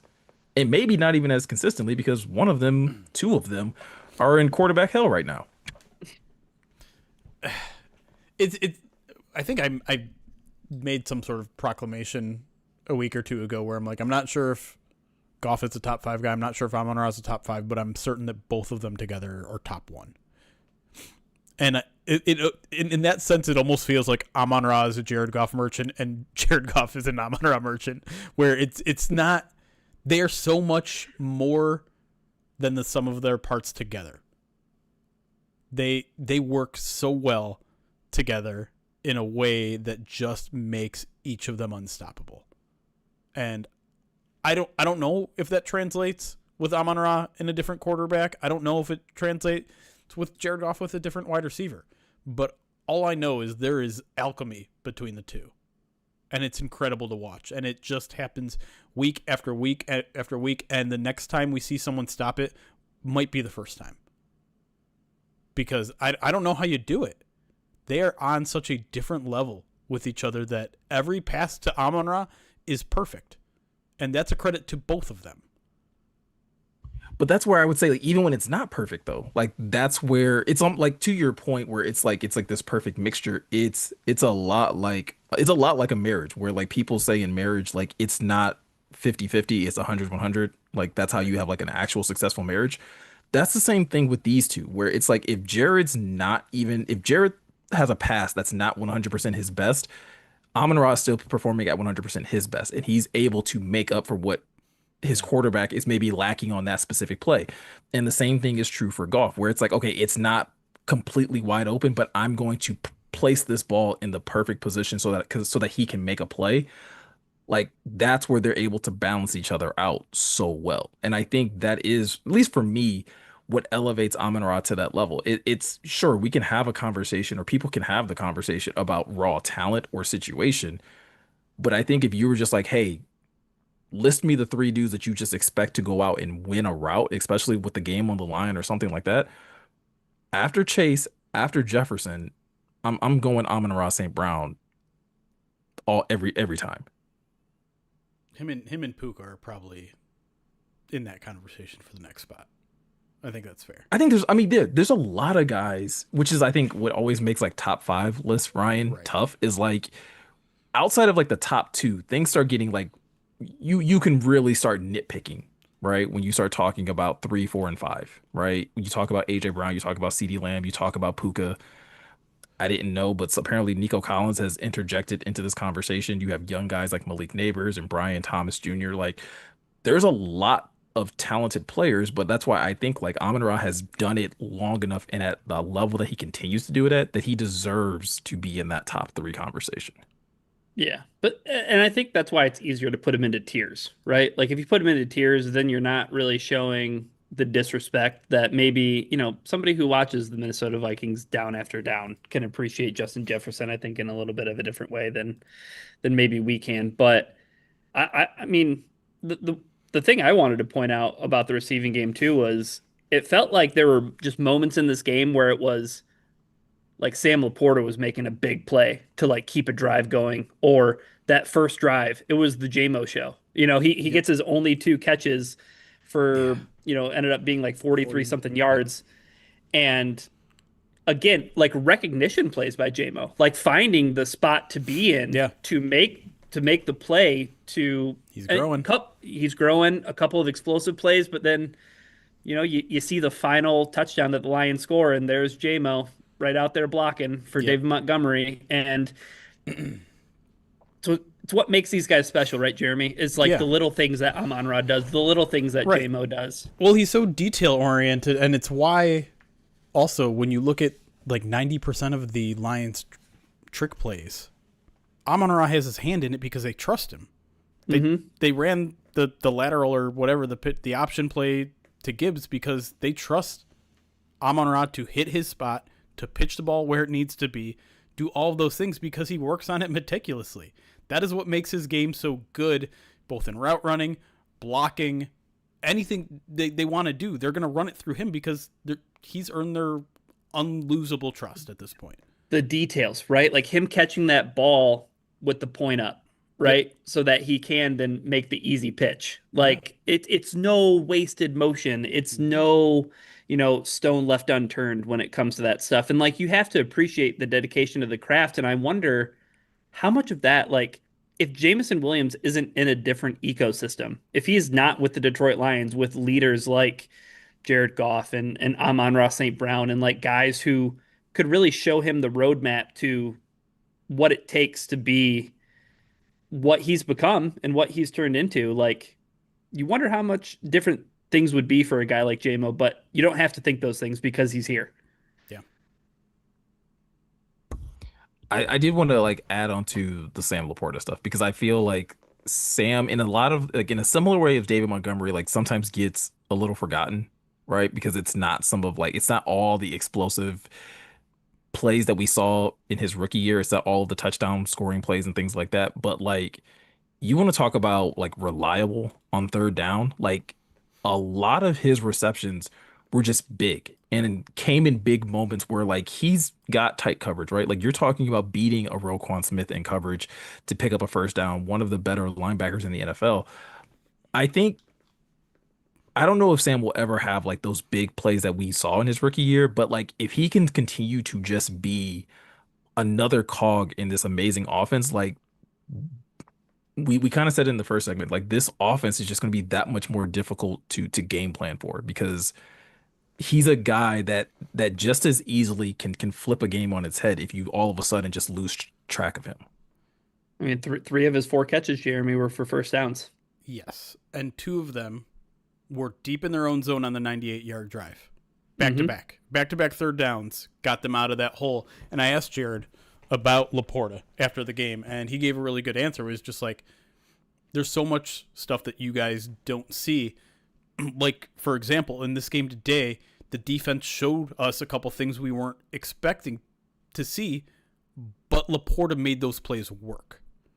So he recognizes the defense that they're showing, even though it's not expected, and he finds space or he changes his route. And there's that nonverbal communication between him and Goff to understand, okay, I'm going to go here. Okay, I'm going to hit you there, and we are going to keep this drive alive instead of punting deep in our own zone and giving the Ravens yet another possession with good field position. Those Yeah. plays are so critical, so crucial, and they make it look routine, right? They make it look like, oh, it's a 10-yard curl on 3rd and 8. Who cares? No, there's a lot more going on, and it's not quite at the telepathic levels of Goff and St. Brown, but there's something happening with Goff and Laporta. There's something happening with his coaching staff as well. And like as for something that was the number one concern for a number of people, Lions fans, non-Lions fans, whatever, these two coordinators, and I'm also going to throw Hank Fraley in here too, because I think it really is a three-headed monster when it comes down to, this coaching staff, Jeremy. These guys are greatly, I think, overperforming what a lot of people expected coming into the season. And I think if we started with Johnny Morton, like I think he specifically is in this game really kind of, changed the opinion of a lot of people. Yeah, I mean, I think and I've said it before, it's really easy to morning quarterback play calling. And I would say probably at halftime, there were probably a handful of people mad at Johnny Morton, particularly with the way that first half ended offensively, with their 3-and-out drive that was either too conservative or too, I mean, it depends on who you ask, right? You got to burn more clock or you got to convert on third down or whatever. People weren't happy with it, but I always say the best way to look at how effective a play caller is you look at their third down conversion, you look at their fourth down conversion, you look at their red zone. And so week 1 was not great for him. They struggled in the red zone. They weren't great on third down. But you look at last night, red zone was good, arguably great. You have the one mahogany penalty that pushes you out. Third down was decent, 7 of 14. It's not great. It's not terrible. But I think you got to throw fourth down in there too. And they were 3 for 3 on fourth down. And it felt like he just had the right answer for everything in the fourth down moments.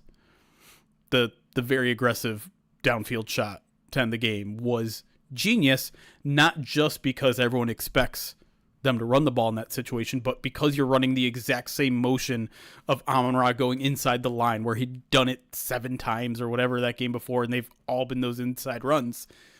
You create that muscle memory for the defense, and then you finally okey-doke them at the end. And that's what Ben Johnson did, right? We continually gave Ben Johnson credit for doing the same thing, but something different out of those same looks so that you become unpredictable.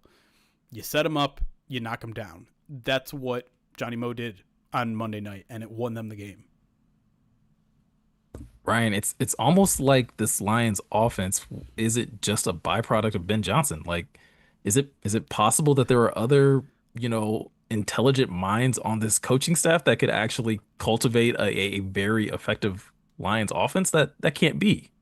Yeah, I mean, it's almost like Dan Campbell did more than just bite kneecaps. It's almost like he studied and was an assistant coach under Sean Payton for years and years, and took over that Lions offense in 2021 when it was a sinking ship and they needed somebody to right the wrongs.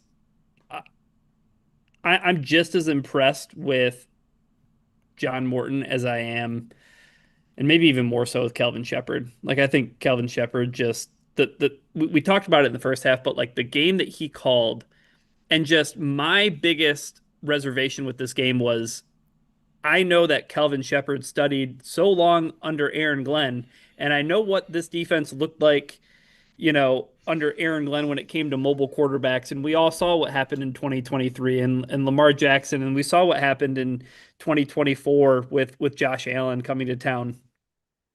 It just wasn't the case, right? Like he put his own twist on things. He knew when to get aggressive. He had that defense playing so complimentary for the most part that you got. I mean, it's his third week in the NFL calling plays, and you're going into, M&T Bank, and you have that kind of game against that level of opponent, and it's just it's something that you have to appreciate so much because again, it comes back to the guy who sets the tone. Like Dan Campbell, there was this plan. There's this big plan, right? That's the big takeaway for me is that it wasn't all just wrapped up in the success of those guys because there was a succession plan beyond that. There were so many people after week 1, they're like, man, did you see how the Jets played? The Lions let the wrong guy go. Tanner Engstrand, that guy should have been the offensive coordinator. And it's like, I don't know. That's the thing about the old days is that they're the old days. And like it's so SOL to just assume that Dan Campbell doesn't have a plan. Like Dan Campbell has a plan. It was so satisfying for me to go out there and see Twitter yesterday and today, and I created a whole article of it of just like 20 people saying, "Oh my God, as long as Dan Campbell's there, the Lions are going to be good." Yeah, just a bunch of mea culpas. They're Yeah, finally catching on. That I think even there was one at one point in my life where I felt this on a very small level, where it's just like, man, if Ben Johnson would have been this team's head coach, they'd be good forever, right? Like you, it wasn't something that I actually ever wanted, right? Like I never wanted the Lions to fire Dan Campbell and hire him or make him switch spots or everything. But like I, there was that twinge of like, I want the bright offensive mind that I will never lose, right? Because you see some teams out there that have that. They've had it forever. Andy Reid, whatever. There's a bunch of Sean Payton Sean for so Payton. long. Yeah. There's examples out there, and you want that. You don't want to lose that. But the more you learned about this team, the more you learned about how they operate and how culture was so important and how that permeates everything. It permeates your game plan. It permeates your personnel additions. It permeates your coaching hires. Those things matter too. It's not just about calling plays and designing good offenses. It's about who you're delegating work to and who you trust to do this and what kind of players and people you're hiring. And that is something that Dan Campbell is so freaking elite at that sometimes you have to lose one of those core pieces to realize how important he is to everything. Can I ask a question then? Because we just crowned, and by we, this is the collective we, because again, I don't speak French, but like put Jared Goff in rarefied air, we put Amon-Ra in rarefied air. Like, is Dan Campbell a top what head coach in the NFL? 3. Yeah, at least 5. I was going to say real quick, there was a part of me last year that, like, even though what the Lions were doing was so impressive, you look at what the Minnesota Vikings were doing, and it's a little bit of what Jeremy said with, like, the brilliant offensive mind. Like, Kevin O'Connell seems like he's got his head on straight. And I mean, again, a credit to him. Look what they did to the Cincinnati Bengals with Carson Wentz at quarterback. Like, there was a part of me last year that was like, man, I want to say that Dan Campbell's the best coach in the division, but like, is it Kevin O'Connell? It is for me. And I think it goes back to games like last night where listen, you can be a great offensive mind. You can be a great defensive mind. Like, and I'm a defense guy, and that's one of the things that like has me so excited about Kelvin Shepherd because if there's ever a dude that like if Dan Campbell's looking for somebody to pass the torch down to one day, kind of hoping it's Kelvin Shepherd.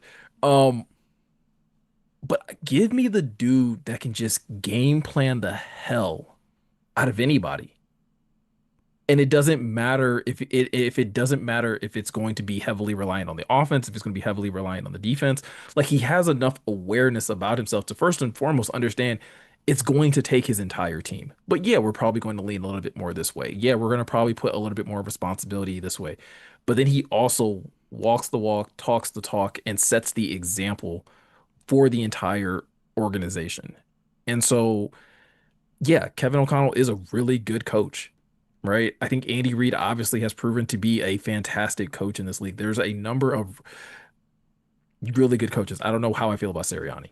Uh, but with that said, like you would be hard pressed to get me to pick anybody other than Dan Campbell, like today, to coach my football team for the next, 10 plus years going forward. Plus, he stopped a press conference to answer my question. So, Well, I was gonna say I appreciate the fact that like, when a certain beat writer had a question about, the edge rusher, he still had that recall to be like, hey, didn't you ask me about motion a couple weeks ago? Like, I appreciate that from a head coach.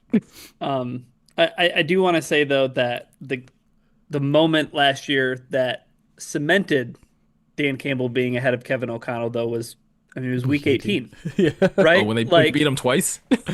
right. again, but it was like they were 0 for 3 on fourth down, right? It seemed like Kevin O'Connell was maybe not being himself, Jeremy, and that's Yep. the thing about Dan Campbell. It's like it's in the Ravens game, right? It's going for it on fourth down in that spot And near then the John goal line. Harbaugh not, right? And then John Harbaugh at midfield has a 4th and 7 or whatever, and he decides to punt the ball to the Lions offense that has been raking him over the coals all night. Sure, and I mean the cowardly field goal that he kicks when they're in the Lions red zone, like there's there's just this element, or like seeing Ben Johnson try to do his best Dan Campbell impression last week against the Lions, where he tries to go for it in fourth down in some spots, and it just Right. doesn't work. And it's like Dan Campbell's conviction is what makes him different than the other guys in the league. It's his conviction and his belief in like, this is who I am, this is what I do. My players believe in me, I believe in them, and it just keeps going around and And it's around real. and around. Yeah, It's real. It's authentic. It's not something that can be forced. It's something it's trust that's built, and he did it. I mean, it didn't happen overnight, but it is now a culture thing that is definitively Yeah. his, right? For so long, this franchise has been chasing someone else's mask. We got to be Patriots East. We got to be this team. We got to be, I mean the next Mariucci Rams when off. when Yeah, Mariucci shows up, right? Like it's right. one thing after another. There's no one like Dan Campbell. There's no one doing things like Dan Campbell is doing things. There are close matches. I would say. God, what's the former Titans coach who's I don't even know who he's Rabel. In Vrabel. New England. Yeah, we'll see how that works out in the long term, but I don't know. There's I don't know if Dan Campbell is a top 3 coach in the NFL, but like Miko said, I wouldn't trade him for anybody right now. Yeah. Yeah, Nope. it's Top three. Top three. I think it's pretty easy to say. I think it's and I think the thing that cements it for me, Ryan, is the fact that like it's worded as like, hey, the Lions now force you to play their style of football. And I think that's a way of like just keeping the entire collective of the team like as part of the conversation. But to kind of what you were saying in looking back at week 18 against Minnesota, or even looking at last night against the Ravens, it's Dan Campbell's style of coaching that forces you to coach differently. It forces you to question certain things. A team that maybe doesn't typically go for it on fourth down now has to think about like, well, do we have to go for it a few more times on fourth down? Because we know the dude over there is going to. Exactly. Like Right? that's that's not just your players executing. That's pure aura of a coach that like you just know like, dude, that dude brings a different mentality on any given week, to get his team in preparation and in position to win a game. Before we go, can I ask you guys a question? Because it's kind of the question that's been sitting in our bottom title here on YouTube the entire time and Twitch. But where would you rank this game let's just stick with the Dan Campbell era in terms of like most impressive wins? Taking everything into account, the opponent, the let's also pull postseason off the shelf. Okay. In terms of opponent strength, in terms of, road difficulty, in terms of how well they played, throwing all that together, where does this one rank? Because it feels like we said at the top, this one feels special. I know for me, I probably have it. The only game that I can probably think of that's better is the Chiefs game when they beat the Chiefs. And I think right after that one, it's this one. I think 2022 week 18 versus Green Bay is up there. It is. That one I feel like is a little bit more emotional than it is necessarily Yeah. like an absolutely impressive performance. It was impressive. Don't get me wrong, because there were like all the stakes were kind of emotional, right? Yeah, everything was on the line for Green Bay. There was nothing Yes. on the line for Detroit, right? Right. And like I think that's what cuts to like that being so impressive, right? Yes. Like in a spot where Hmm. maybe you go, well, we don't want anybody to get injured because it's the end of the season. We wouldn't want anything to happen long term to anybody. Um, like I don't know, like that stands out. Like week 18 last year, I don't want to I don't want to forget about just like how absolutely decimated that football team was. Yeah. Like I got on this podcast after the Buffalo Bills game and I wanted to like speak a eulogy. Like Right. Aleem McNeil was gone, Carlton Davis was gone. It's like it's done. It's over. There's nothing. Hmm. Like Alex Anzalone running through that tunnel is not going to be enough. And it was more than enough. Yeah. It was 31-9. It was It it was a was an spanking absolute beatdown.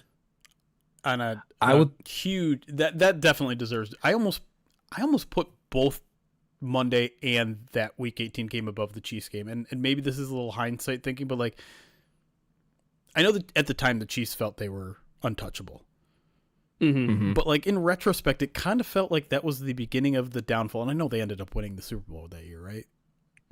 I believe so. Yeah. Yeah. And that sounds silly to say, and in a way it is, but like that offense has not been the same for a while. Going in and Yeah, I beating Lamar Jackson while he is still at the peak of his game is just something that I didn't think was I don't like within the realm of possibilities.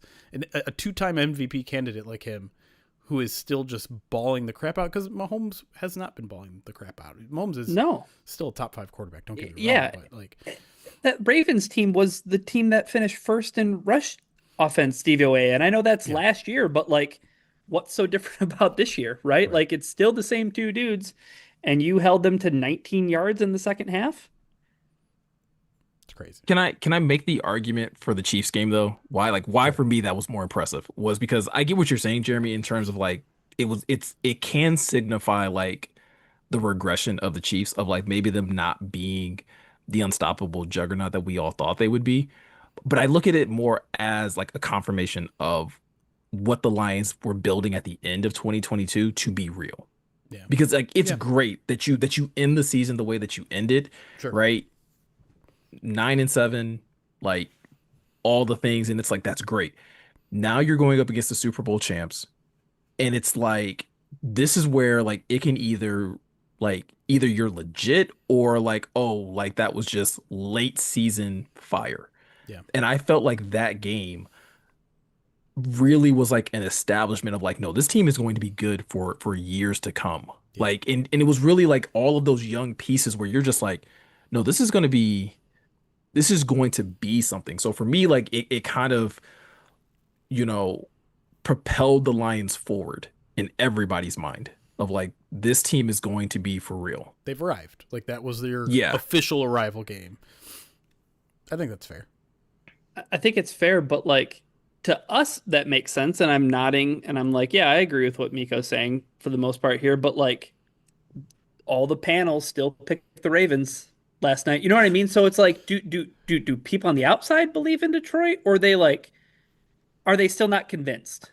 And I Well, don't know I what else they have to do to convince because we're talking about all these different games where like Dan Campbell pitched a mhm. master class and they keep happening and they keep on stacking up. There was the stat about like Jared Goff and Dan Campbell in primetime games. I think 12 I and think 2. the What answer is to it? that question, I think the answer to that question though is in what the narrative is today. Like when people were talking about this game today, was it about Detroit or was it about Baltimore underperforming? Because everywhere I like listened, it was everyone talking about just Baltimore underperforming. So while Oh, really? like I think for us it means like for us it's like oh this is so great we were able to contend with one of the best teams in the league. It seems like for the league and for Well, everyone else it's the narrative is Baltimore isn't playing up to we, snuff. we've established that you watch First Bite though, so, or first. Sorry, first. Dang it. I do watch First Bite occasionally. Yeah. But I because I was on a plane all day. I was just watching Good Morning Football on repeat like for 6 hours, and they like purposely was like, no, before we get to the Ravens, and if we're concerned about them being 1 and 2, let's talk about the Detroit Lions. Let's talk about the dumb narratives about their coordinators. Let's talk about all this.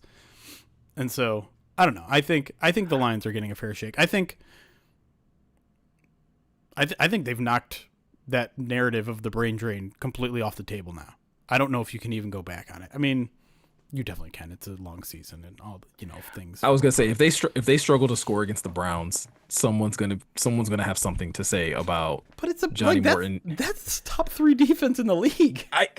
I know that. We know that. People are gonna act as if it's just like, oh no, this is the Cleveland Browns. Like, no, this is a Cleveland Browns defense that's actually really good. Oh But yeah.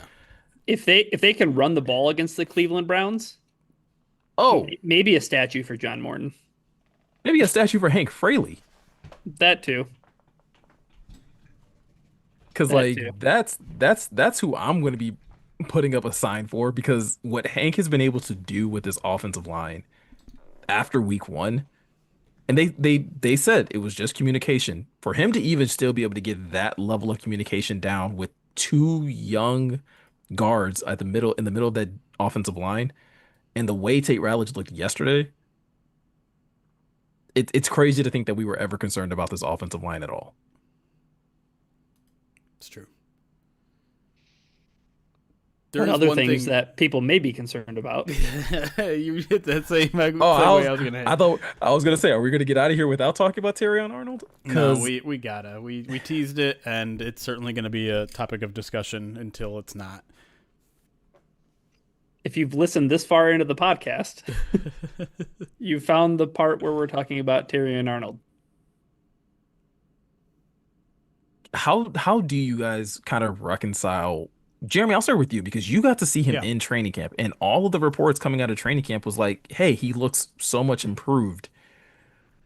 Where do you? And I think I feel like I asked you this even after week one, but like, where is the disconnect between what you saw in camp and like what we're seeing on game day? I mean, I don't have a great answer for you, unfortunately. I I will also reiterate that this wasn't just us, right? This wasn't just us witnessing in training camp. It's the coaching staff hyping him up. It's you know whether it's Shep or Dan, all saying like this is the guy that is most likely to take the year one to year two jump based on everything I saw in training camp. And so for that not to translate, it's tough.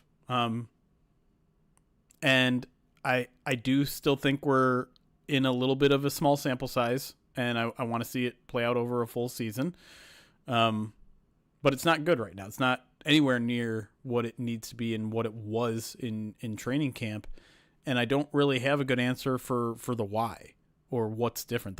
What's different is just it's not clicking. It's not coming together. The man coverage is bad. The zone coverage is bad. And the Lions are playing a lot more zone coverage. So maybe it's a little bit of like, hey, we're sprinkling a little bit too much on his plate, maybe, with some of the man and some of the zone where it's primarily man. I'm very eager to dive into the tape of this game to see what changed in the second half because I do think the Lions secondary was a lot better. And I know Dan gave a ton of credit to DJ Reed in terms of shutting down Zay Flowers, but I'm not entirely sure what's going on. It's not good. It's not great. With the cornerback job, you only seem to see the plays where there's Hmm. bad coverage, right? Because they're not throwing it his way during good coverage. So again, I want to dive into the all 22 of this one, but I haven't lost hope, but it's been a disappointing start. That's where I'm at. It's I was gonna say it's definitely getting to the part, Ryan, to the point, Ryan, where it's just like you're almost like, oh, it's if a reception is made, you almost expect to see six show up on the screen. And Jeremy, I think one thing I take from what you said, where it's like the man coverage isn't good and the zone coverage isn't good. I would almost even venture to say like the zone coverage is like terrible. Worse. Yeah. Yeah. It looks so much worse. And Ryan, I don't know how the Lions fix that. Like if they want to play more zone, then like Terrion kind of has to adjust. But like there's a part of me that looks back at last year and I was like, I feel like he did a lot better in man. And maybe he should just be playing way more press man just to get out of his own head a little bit. I mean, something that hit the cutting room floor from the article I wrote said Tyrion Arnold has yet to look anything like the player, coaches, or observers described him to be during training camp in the lead up to the season. Um, and the optics last night on Twitter were not great for a guy who just started a podcast with Pat Surtain, um, who's one of the best defenders in the NFL, full stop, not even just cornerback. When you have a podcast that you're starting called Close on Sundays, well, boy, were you open to letting up big play after big play on Monday. Um, it I'm not trying to bury the guy, but I'm also trying to be very realistic that like the description of when I hear Calvin Shepard talk about the guy Yeah. and Hmm. and rant and rave to Trevor Thompson and Glover Quinn and talk about this year two jump that I don't know. We saw the clips. We saw the iron on iron. We saw Tyrion lined up against JMO and lined up against Amon Ra in training camp, and we saw the clips, but it's just not translating for whatever reason. And I think the most disheartening thing was last night, and I get like, sure, DeAndre Hopkins, maybe he commits a little offensive PI as well, but it starts with the defensive pass interference from Terry and Arnold, and it's grabby, and it's just it's almost like we started back at square one. And Mm-hmm. like it feels like there's only room for growth. Like he can Right. only get better from here, right? And that might be the famous last words, but it feels like we're starting back Yeah. over rookie year one, and it's going to be Well, this climb. it did in the fourth quarter, right? It just felt like he was swimming, like he was drowning. He was like, "All right, I got to revert back to what I was doing back then." I'm hoping he comes out and looks a lot better this week against the Browns, where there is not much of a threat. Like this should be a bounce back game, I would think. Do you know who their leading receiver is I on the have Browns? no clue. David Njoku. No, it's Harold Fannin Jr., the rookie tight end from Bowling Green. Is that a Madden creative player? It is not. Is that How a- dare you disrespect the Is that from a action? Key and is that from a Key and P skill? Key and Peele sketch? Easy, easy. This is gonna get clipped if you guys aren't careful. No, I mean, you do kind of have to wonder if it's a mental thing at this point, a little bit, right? If especially if things kind of continue to snowball a little bit here or there, which is why I think a bounce back game against Joe Flacco and the Browns, maybe get the kid his first interception that isn't overturned by penalty. Yeah, And that just- counts. Yeah. Yeah, and just hopefully see where it goes from there, because I've never doubted Tyrion's mental makeup from the moment he stepped on Lions campus. He's felt like a veteran, so I tend to not think it's something like that, but I'm having trouble coming up with any other explanation. Yeah, I would be curious, right? I guess I don't necessarily think it's so much mental. I don't really love the scheme that they're using with him. Like I don't like how much he's playing off coverage. Like it just seems like it's a lot of space that he's giving up, and he hasn't shown Ryan in these first 3 weeks like the ability to break and make plays out of that type of coverage, out of that type of zone coverage. So like for me, it's just like this doesn't seem to fit him at all. I guess the thing that's extra rough about it that just pours salt in the wounds is Ennis Rakestraw. You know what I mean? And it's Yeah. like that was the pick in the first round, that was the pick in the second round. You'll get nothing and like it. It's too early. I mean, you got Stop I was panicking. gonna say you got early. DJ Reed. You got DJ Reed. You got Amik Robertson. Like it's not all bad in the secondary. Yeah, and I'm not ready to just be like, oh hey, it's so bad that we need to go back to Amik Robertson at outside corner. Like Yeah, we I don't know. need to hit the panic button on that, because if this is a mental thing, I think the last thing I want to do is say you lose your job and we're Yeah. putting you somewhere else. Like that's not going to help. I'm not ready Well- to approach the benching talk. I understand it hasn't been good. I understand the Lions have a standard to uphold, and if someone else is playing better, they have to start him. That's the culture that they have here. But that's where I think some of the talk is just it's getting exaggerated a little bit. It's not good, but it's not an absolute full blown disaster.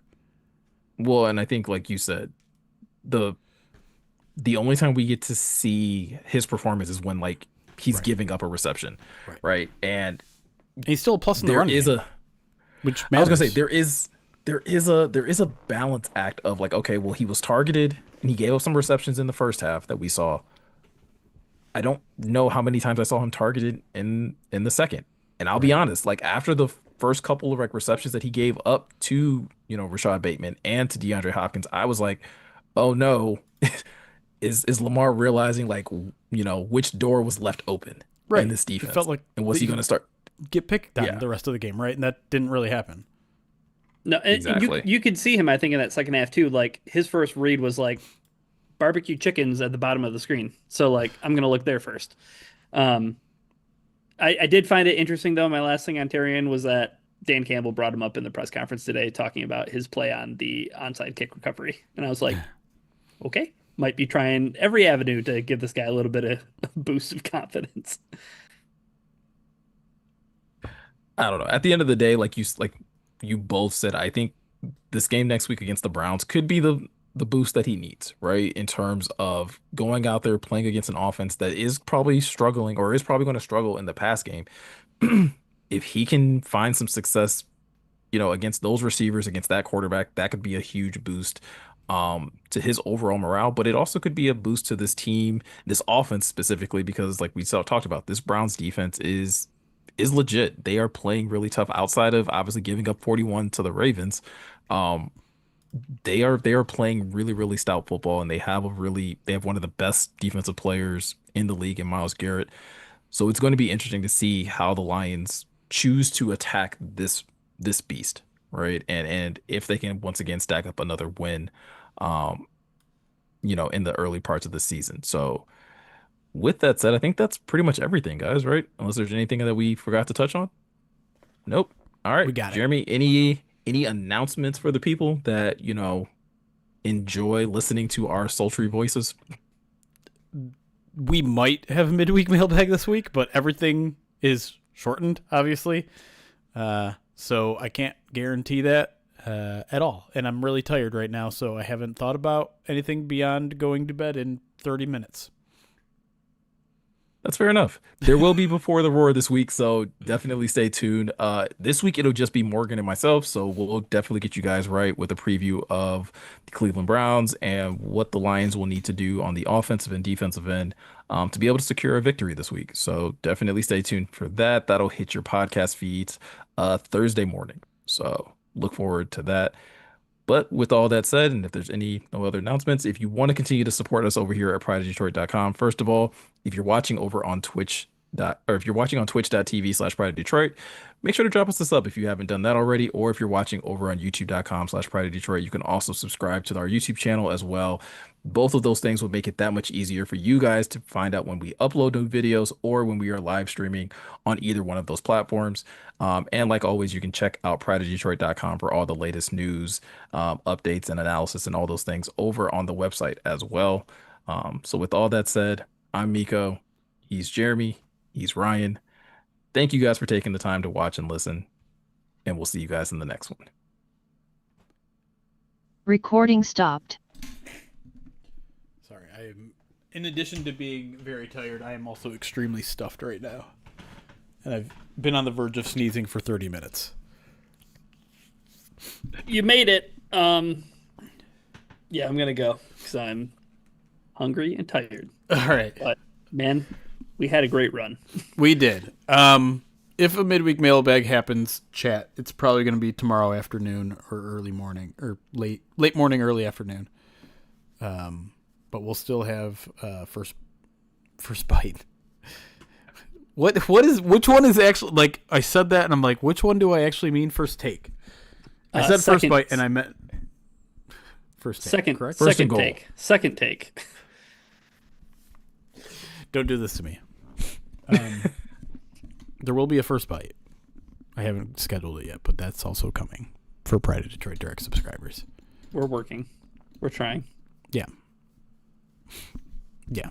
Yes, I'm jet lagged going from East Coast to East Coast. Ban Monday Night Football. Right. Ban work after Monday Night Football. Sure. Okay. Yeah, that too. I think we agreed that Tuesdays are like the worst day of the week anyway. So like, let's just let's not have to go to work on that day.